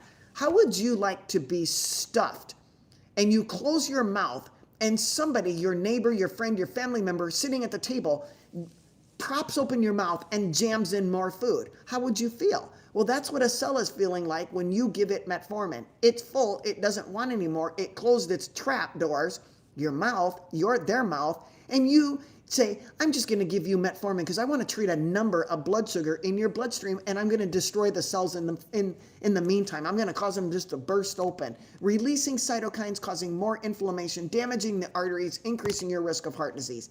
Get rid of the blood sugar. Stop eating the carbohydrates. You're poisoning yourself. There are no essential carbohydrates, you guys. None. Zero. Okay?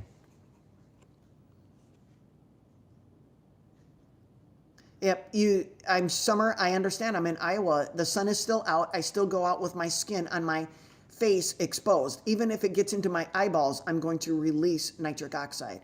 Get a red light booth and sit in that. Okay?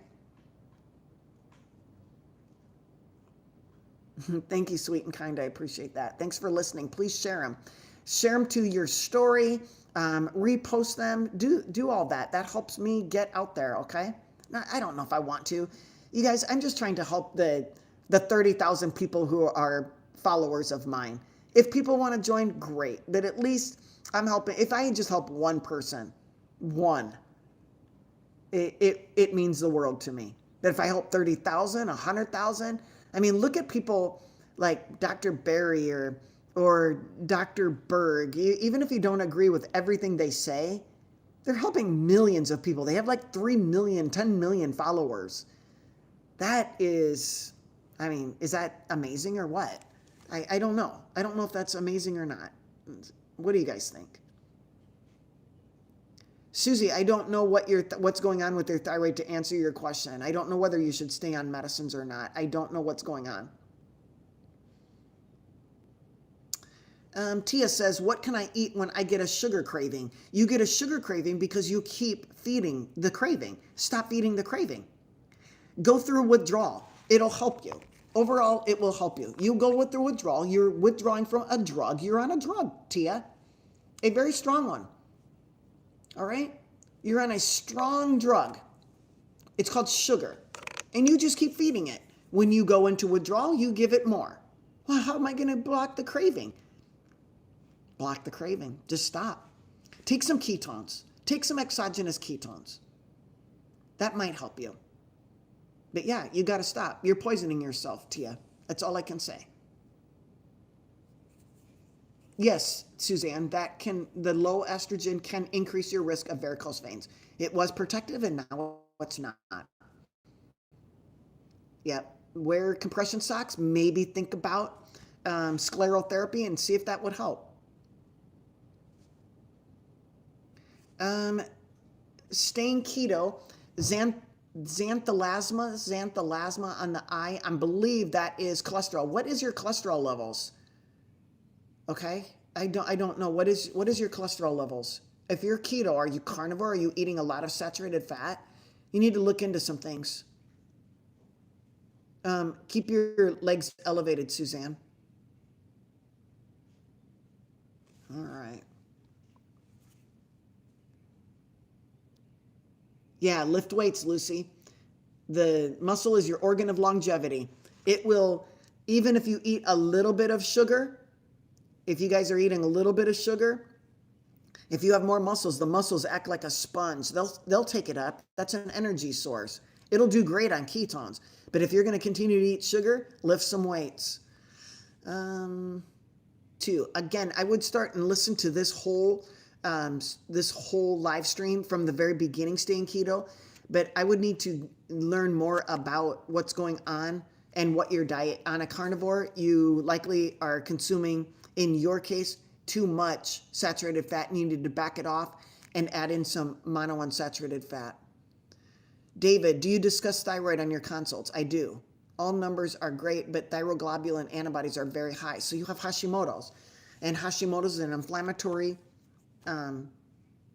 disorder, and something in your body is causing inflammation. And that likely relates to your hyperinsulinemia, insulin resistance. Suzanne says, would adding estrogen help get rid of the varicose? I don't think it would get rid of your current ones, but it might help the remaining not get varicosities. It might improve their... Do you exercise, Suzanne? Do you exercise your body to increase blood flow? Is your insulin level low, between 3 and 5? If it's not, you're just going to ruin all of your blood vessels, because you're getting pooling of fluid, pathologic fluid, from hyperinsulinemia and salt retention.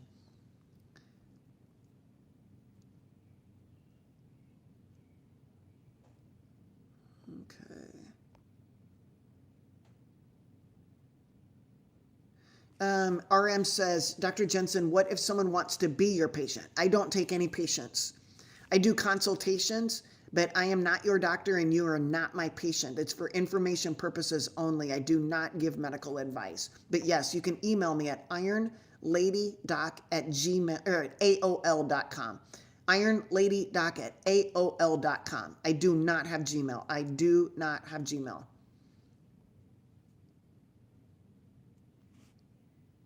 Janet, I do not know Dr. Reese, I don't think. Yeah, but it's ironladydoc@AOL.com. Thank you, Uncle Charlie. I appreciate it. Uncle Charlie got his CAC score back at 0. What does that mean? That's good. That's good. Thank you, 1910. I appreciate that. Super sticker. I do appreciate it. See, if all of you guys would just give $1.99 like 1910, we would probably give my day's salary to me. My CRP is always high. I do feel ignored by my doctors. I've seen rheumatologists. ANA markers were positive. So did it reflex over to checking other things? That would be the question. What if your ANA is high? It usually reflexes and rules out or rules in other things, like lupus or Sjogren's or some other autoimmune disorder. Oh, so it's now negative. Okay. Inflammation is constant. Have you gone on an elimination diet, sweet? Have you gone on a lion diet? I don't know what your history is, but a lion diet is the ultimate elimination diet. Meat, salt, and water. Ruminant meat, salt, and water. So beef, bison, buffalo, sheep, lamb, deer, cow. Those are the ruminant meats. And meat, salt, and water, and see what happens to your CRP. Okay.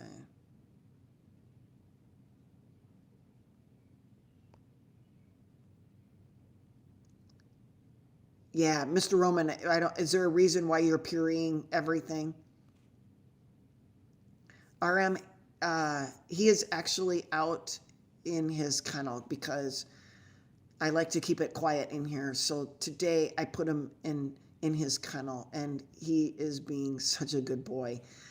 So I would rather not bring him on camera right now.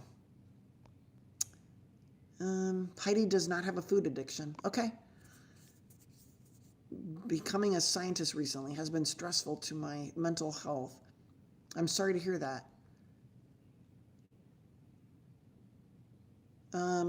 Sick flow, what are your top things to help fertility? Diet and exercise.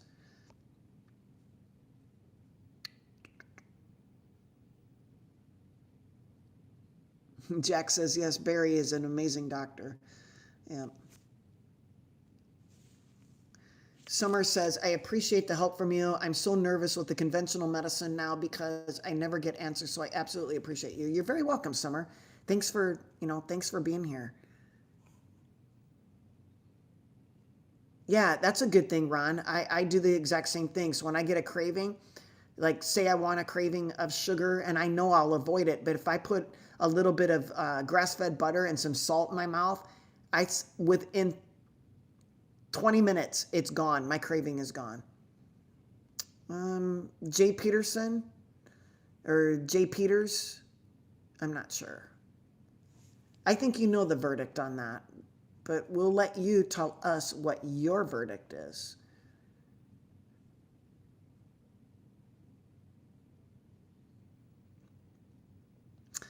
Mr. Zadeh, I would like to ask you why, when I've lost 15 kilos, so over 30 pounds, over a period of 9 months, congratulations, you still feel physically tired and gym doesn't become as nice and my explosive strength is decreased. Sounds like you got some other things going on that you need to have checked.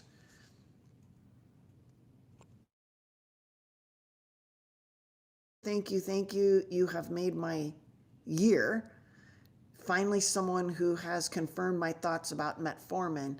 You have given me the encouragement on the right path. You are amazing. Well, thank you, Phyllis, for those kind words.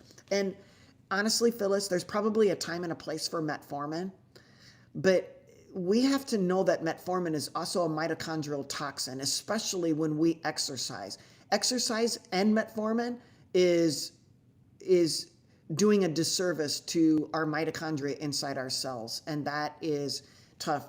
Whoever just gave me the super sticker of $5, thank you so much. I appreciate that.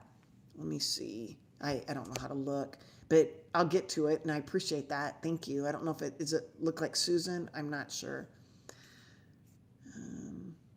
Yeah, AOL still exists for sure. I'm not getting rid of it.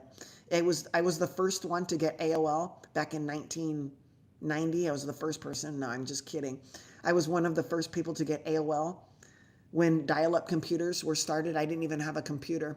And my friend gave me an AOL account so I could go to his house and I could talk and chat with people. And I met one of my best friends ever. I don't think she listens here. I met one of my best friends ever. Yeah, thank you, Susan, for that. I appreciate it. And we still talk, and we're still very good friends. She just lost her husband. But if I did not have AOL and that AOL messenger thing where you chat live, I would have never met her. Her name's Mary. And she is the most amazing, giving, caring person. And if you guys, I know you don't know Mary, but if you could just pray for her. She just lost her husband to cancer. And it's been very traumatic for her, as is any loss, but just something special. But yeah, that's my AOL story for today. And I became the Iron Lady Doc with the first AOL account, all right? Because of my weightlifting, lifting heavy iron. Okay.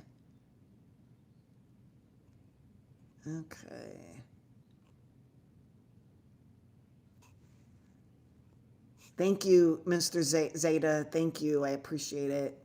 Thank you for the super sticker and super chats. I appreciate it.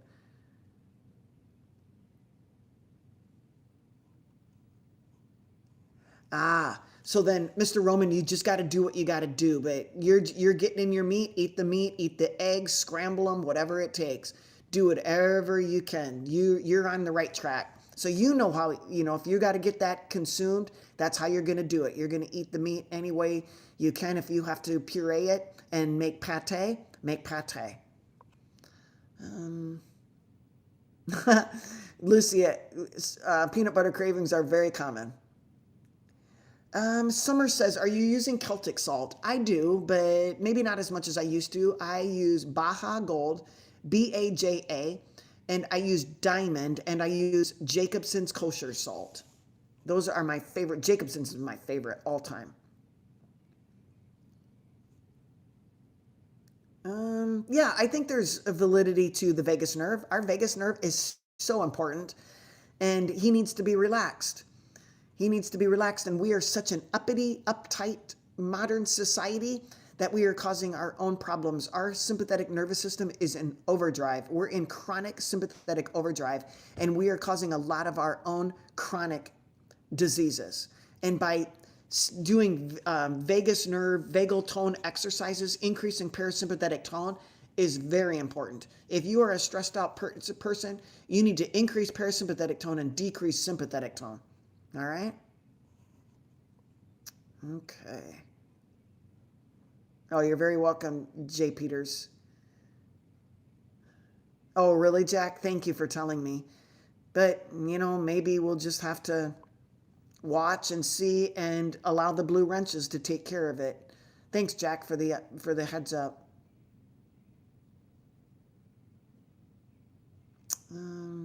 Yeah, AOL was the best. Still is. Endure, you're suffering from obesity, can you do water fast? I would talk to your doctor. But you got to, make sure you're watching over your electrolytes. But yeah, you got to make some changes, Endure, or else you're going to have, risk, heart attack and stroke, risk for cancers, risk for all chronic diseases with obesity. So I'm sorry. Okay.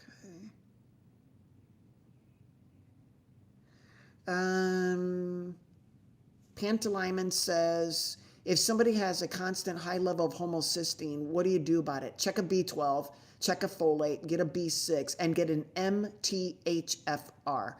All capitals, MTHFR. Get a B12 and a folate. Check your liver function. Get an AST, ALT, and a GGT. Get an ALK phos, ALK-PHOS, alkaline phosphatase. Lucy, I just saw it. Hopefully they heard me that Mr. Zeta gave the $10. Thank you so much. I think it's in another country. I don't know what it's equal to. It doesn't say.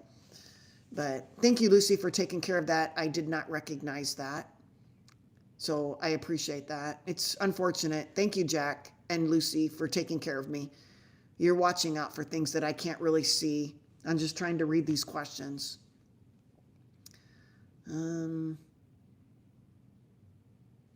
Suzanne, osteoporosis exercises, I don't know what those are, but you need to lift weights. You need to lift weights to failure. Doing light exercises is going through motions, and I don't think it's doing anything for you. Increase your protein content to 1 gram per pound of ideal body weight. If your ideal body weight is 125, get 100 grams of protein. Lift heavy weights to failure. Okay?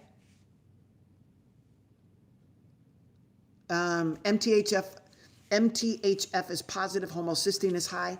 You're not breaking down folic acid. You need to take L-methylfolate, methylated folate. You need to figure out why your liver is under the weather. So I would want to know more, but yeah, for right now, because you cannot break folic acid down into folate, the usable form, you have to take the methylated form of folate. So methylated folate. That's how you get your homocysteine level down. There is likely also a problem with high methionine and low glycine. That could also disturb your homocysteine levels. There's kind of a lot to go into. You might want to consider a consultation.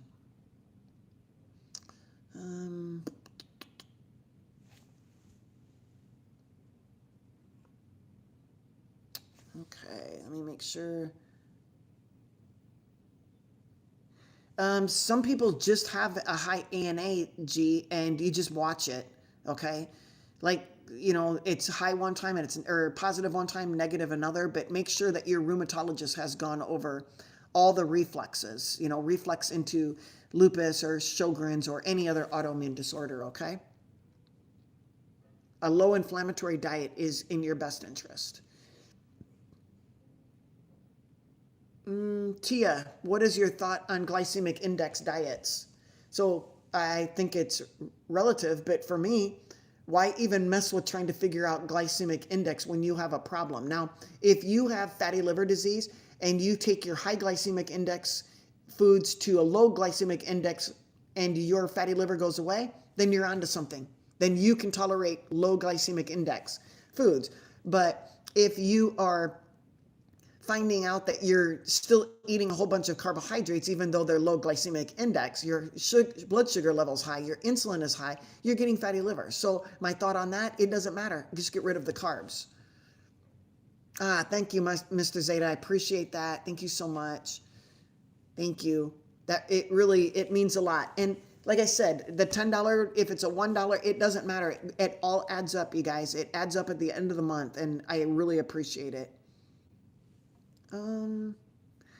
Is there a nutrition book for keto diet? I think one of the easiest ones to read on a keto diet is one by Judy, Nutrition with Judy, Judy Chow, I believe.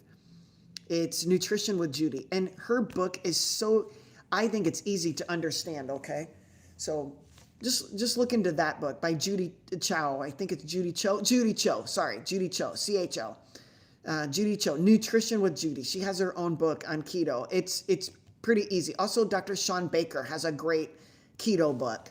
Shawn Baker, SHAWN Baker, BAKER. Yeah, you and me, Melanie, you and I should say. You and I have AOL. Staying keto, what does fermentation do for the gut? It improves it. So if you're going to eat any carb, a fermented carb is better, or a boiled carb is better. A sprouted carb is better. David, I don't know. We'd have to look at your levels, okay? I don't know what the dietary fat is doing to your levels. Everybody's a little different, right? Kashua says, AOL here in 1997. I'm pretty sure mine was before 97. When was the first computer out? Yeah, now I'm having trouble. I know I was still in medical school. So it was in the early 90s. Had to have been the early 90s. Yes, they did send those CDs. You're absolutely right. Oh my gosh, I forgot all about that. Yeah, they advertised. Oh my gosh. Oh my gosh, I remember. No, I have not tried Hero Brand yet. I would never eat bread. I don't care what's in it, it's processed. Yes, Suzanne, so you can go to all of my lives. They're the ones, all of my lives have no heading under them. They have no topic, but all my reels have a topic. That's how you can distinguish them. So there'll be 2 in a row, 2 without labels on them. Those are my Saturdays and Sundays. So Saturday at 9 a.m. Central and Sunday at 10 a.m. Central. No, Bird, nobody has asked the question on GLP-1s, but can you give me a specific question? I could speak 2 hours on my thoughts on GLP-1s, and I would ask you, why do you need one? That would be my first question. What are the thoughts on needing it? Yep, Lord help them. We can pray for Kathy. Everybody who is a praying person, please pray for Kathy with a C. She's partially paralyzed and she's in a lot of pain. So if you guys are praying people, pray for Kathy with a C. Put her in your thoughts and prayers, okay? G-trick, arms fall asleep while sleeping, which corrects upon repositioning. I don't know which part of your arms are, but that if it's your arms, like your upper arms, it's likely coming out of your neck. If it's down into your hands, it could be coming from your neck, or at this break, which is at your wrist, which is the median nerve. The median nerve will cause numbness and tingling in these fingers. If it is your ulnar nerve, which is in here, that's your ulnar nerve, it hits these 2 and half of this finger. So these half of this finger, you'll get numbness and tingling on this side. So a lot of people who rest their elbows on a countertop or on their door jamb will get inflammation of their ulnar nerve, or if they sleep like this when they're sleeping, so they're crimping this and they're crimping their arms, they're pinching on their ulnar nerve and their median nerve and their whole hand. So you wake up, you stretch out your arms, you shake them out, and it goes away.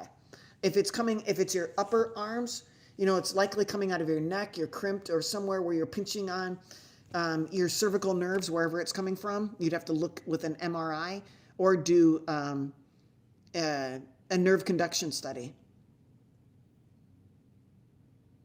Why does age have anything to do with lifting heavy weights?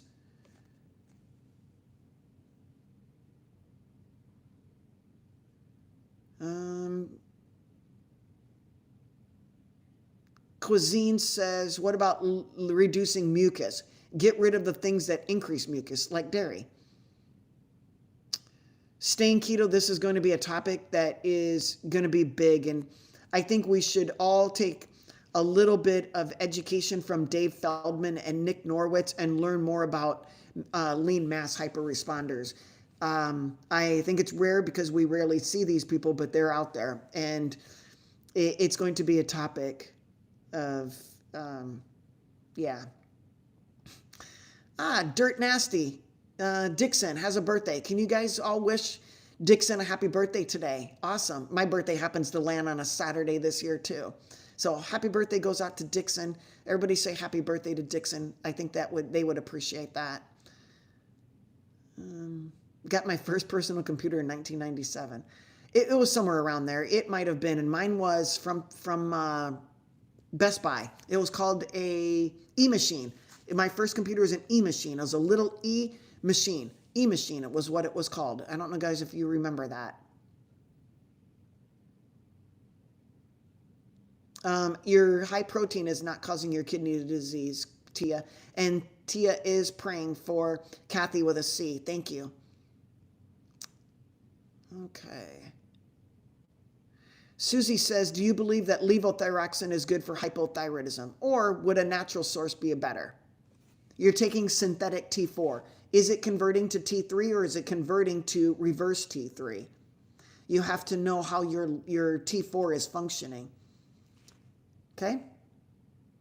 Jack says happy birthday to Dixon, and so does Susan. Awesome, you guys. Awesome, awesome.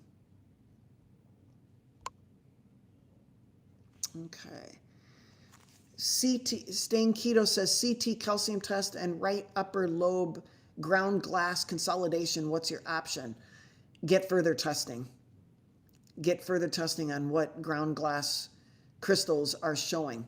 Okay? You might need to get further tests of your lungs. Talk to your doctor.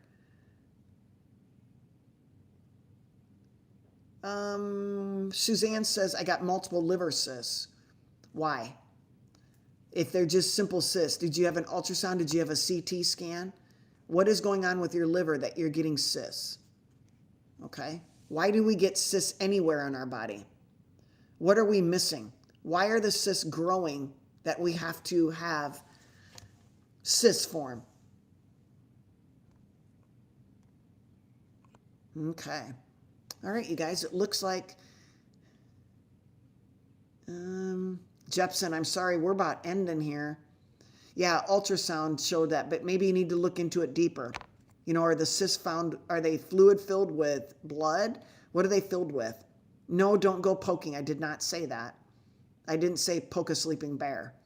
I would just want to know what's going on with your liver. Okay? It needs a special attention.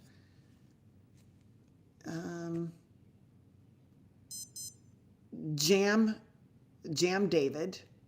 Sorry if I'm messing this up. When is a statin use beneficial? What are the levels to pay attention to? No levels. The only time that a statin is beneficial is if you do not want to fix your metabolics. And then I guess a statin is your only hope. And you'll end up with you could end up with diabetes. You could end up with muscle aches and pains. You could end up with dementia. You could end up with Alzheimer's. So if you don't want to change your dynamics, I guess lowering your LDL to the lowest possible and forgoing any other positivity that you need for cholesterol, like your brain, cells, all of that stuff. So if you don't want to change your metabolics, then I guess that's your only option. Okay? What level of CKD, Tia, do you have? Protein is not going to hurt your CKD. Your sugar is hurting your CKD. Your insulin is hurting your CKD. Your carbohydrates are hurting your CKD. People get CKD when they're diabetic. People get CKD when they have elevated blood sugar. Meat does not elevate your blood sugar, very low. Fat does not raise it at all. So, you know, I think you're looking at the wrong culprit, but I could be wrong. Yeah, Anthony, you're very welcome. My experience is just simply from reading and listening to other providers.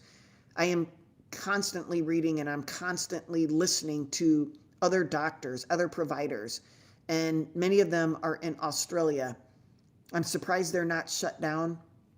But if you guys want to learn a little more, I forgot to mention a couple of other names. Coach Stephen Thomas and Dr. Or Richard Smith. They are phenomenal in teaching.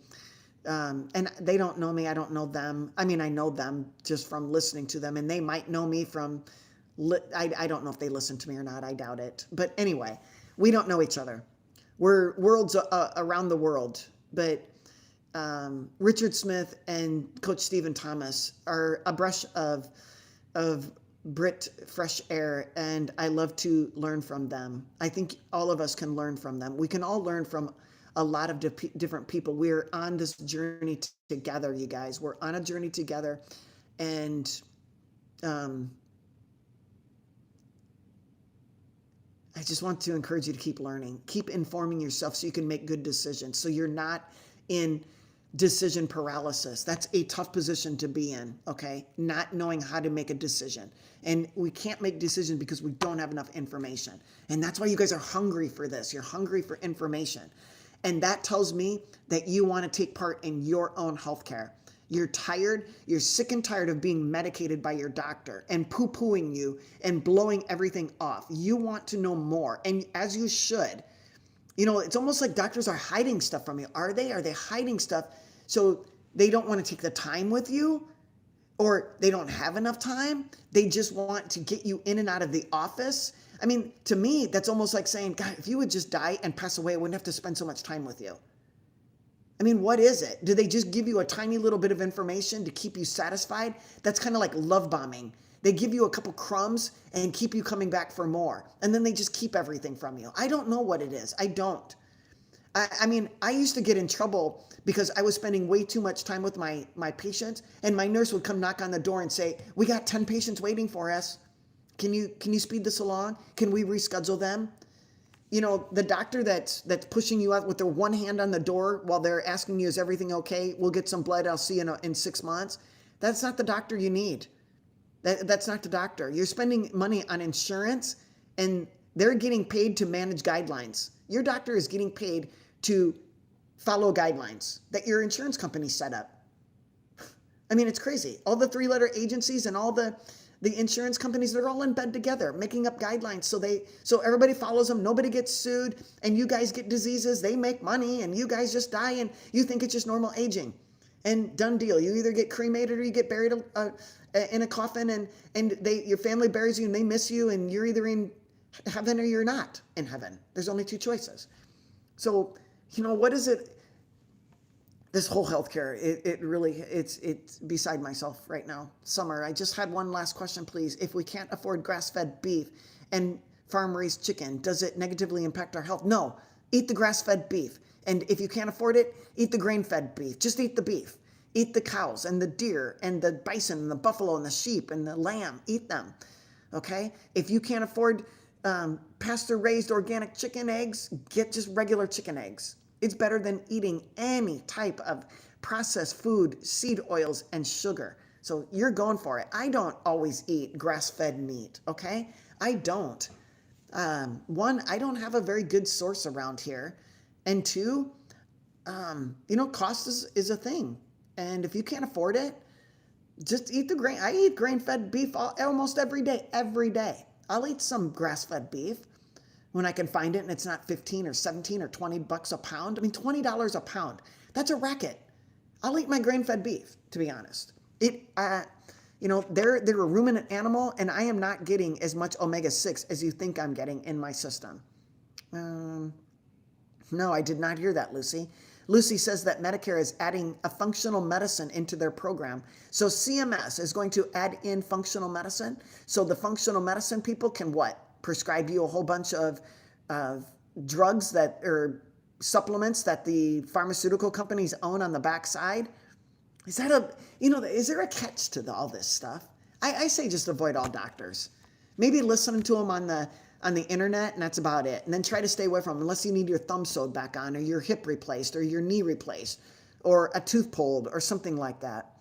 1910 says they got eggs for 45 cents a dozen at Fred Meyer. I got them for 99 cents at Quick Star? Quick Star, I think it is. 99 cents a dozen. Yeah, David, that could be.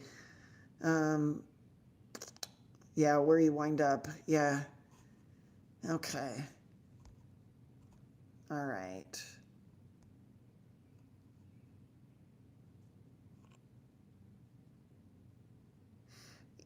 Okay. Let me make sure we're all good over here. Susie, you're very welcome.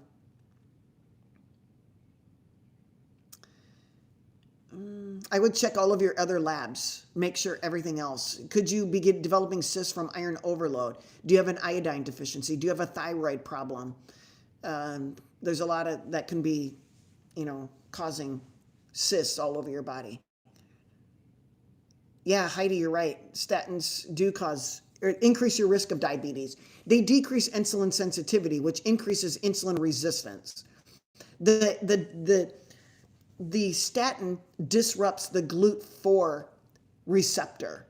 By blocking the mevalonate pathway, GLUT4 receptors are damaged. They're inhibited. So you're increasing insulin resistance and decreasing insulin sensitivity. So you increase your risk of type 2 diabetes in a vulnerable, metabolically unhealthy person. So if you have high insulin, you have fatty liver, you have high blood sugars, you have diabetes, yeah, statins are just going to put you over the edge because they're making the problem even worse. And then some doctors will say, well, at least they're not going to die of a heart attack. But diabetes is the number one cause of heart attacks. So I don't know. Maybe my logic is just working overtime and they're just not using any logic. So if you guys want to buy really cute t-shirts that say ignorosis on them, the definition of ignorosis, osis means a condition of ignorance. So you could be wearing your ignorosis t-shirts when you go talk to your doctor about them lowering your LDL and not saying a word about your diabetes. But here's your medicine. They're not even into root cause, that your high glucose carbohydrate toxicity is causing high insulin, which is causing fatty liver, which is causing the high triglycerides and the VLDL and causing all of your problem, and your bile cholestasis, which is basically blocking bile flow. Okay, that's how you get rid of cholesterol, but they're just going to give you a medicine. Let's just shut down the liver. Let's make it not work anymore. Let's just shut it down. You don't need that liver anyway. As it's becoming fibrotic and cirrhotic, you just don't need it.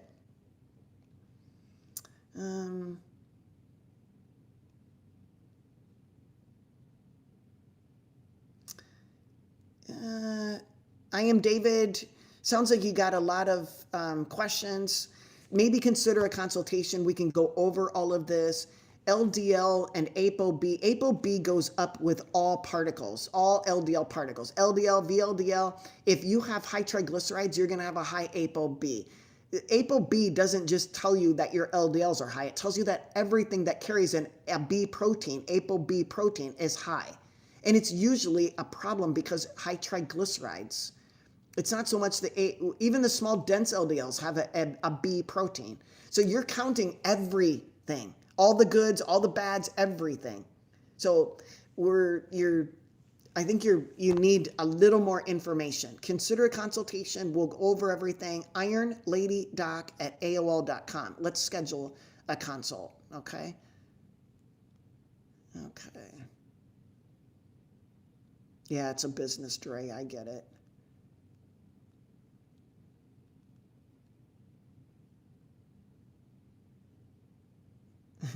Tia, I understand. I understand that, everything that you've been taught in the past is now being, you're now hearing the opposite. And I'm sorry to overwhelm you with all of this information, but I'm just trying to give you more information so you can make good decisions about your future, okay? And the more you know, I know it's overwhelming. It's overwhelming for me as well. When I learn something new, I'm overwhelmed. I'm overwhelmed, okay? And I just back off, slow it down, and I just take it apart and say, okay, if it's this, then what does that do? And if that is this, then what does that do? And I just try to connect dots. If I try to go from here to here and forget all of the in-between, I'm lost. It's a journey. It's a daily thing. We're never going to know it all. Everything is coming to light as we speak. More and more there is to know, okay? So please don't get overwhelmed. I think I answered your question, Heidi, on how does it... Heidi just paid $8.99 a dozen for eggs. Well, these, you might have gotten the organic pasture-raised eggs, okay? They are $9 a dozen here. I just got some general farm crap eggs for 99 cents. It's better than nothing, okay? I mean, if you have $9 to spend on a dozen, go for it. Thank you, David. I appreciate it. Heidi, I'm pretty sure I answered all your questions, okay? Hopefully. Okay. You guys, let's call this quits. It's 11:11 here. It's 11:11 in Iowa. It's Central Time. Let's pick up tomorrow at 10 o'clock. We could talk, all day long about these things, and I love to talk about it. But I'm going to get to do some stuff, and you guys can go get to do some stuff at your place, and let's meet back at 10 o'clock tomorrow, Central Time. And if you want to sign up for a consultation, just email me at ironladydoc@aol.com. But let's meet back. I take notes. I got lots of notes. We're taking notes. I'm writing things down. If you guys have questions, I have to go look stuff up, okay? Thank you for the super chats. Thank you for the super stickers. Just plain thank you. Thank you for listening. It just tells me that you want to take part in your own healthcare and you want to make a difference. Okay? And check me on my stuff. If I'm wrong, tell me and let's talk about it. Don't be mean about it. Let's have a conversation. I've had people be mean to me, and it just makes me not want to have a conversation with them, okay? If you tell me I'm wrong and then you tell me all these studies tell me that you're right, I say, who did the studies? And don't you know physiology? Just let's talk about the physiology. Let's talk about the VLDLs being produced. Let's talk about them colliding with the LDLs and what happens. Let's talk about the small, dense LDLs. Let's talk about that you can give a statin to anybody, but you're not going to stop small, dense LDLs. You're not going to stop. If the liver is getting fattier and fattier and fattier, you can't stop the production of VLDLs. No matter how much statin you give, the liver is going to try to unchoke itself, and it's going to produce more and more sugar. Insulin is not stopping the liver from producing sugar. You're getting diabetic. No matter how much statin you have on board, you can't lower it enough. You just can't lower it enough. Your body metabolically is sick. So again, we can talk about this tomorrow. But in the meantime, I want you to have a blessed Saturday, and Lord willing, I will be back tomorrow, Sunday at 10 a.m. Central, okay? Go Dodgers tonight. Check out the center. I don't know if it's Iron Lady Doc on Fourth Wall, and all of my apparel is on there. So it's the store. So there's apparel, there's aprons and hoodies and t-shirts and all that stuff. If you want to spread the word and share in the fun and get an Ignorosis shirt or hoodie or get a Center Stage Primary Care hoodie, just share the love. We can also get Bamboozled.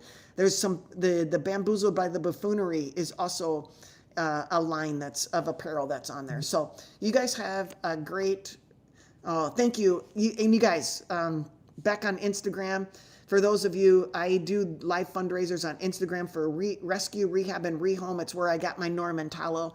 And I try to give them all the donations once a month. And I try to get $100 a month raised for them. So thank you, Melanie, for donating to that fundraiser. Okay? All right, you guys. Have a great rest of your day. See ya.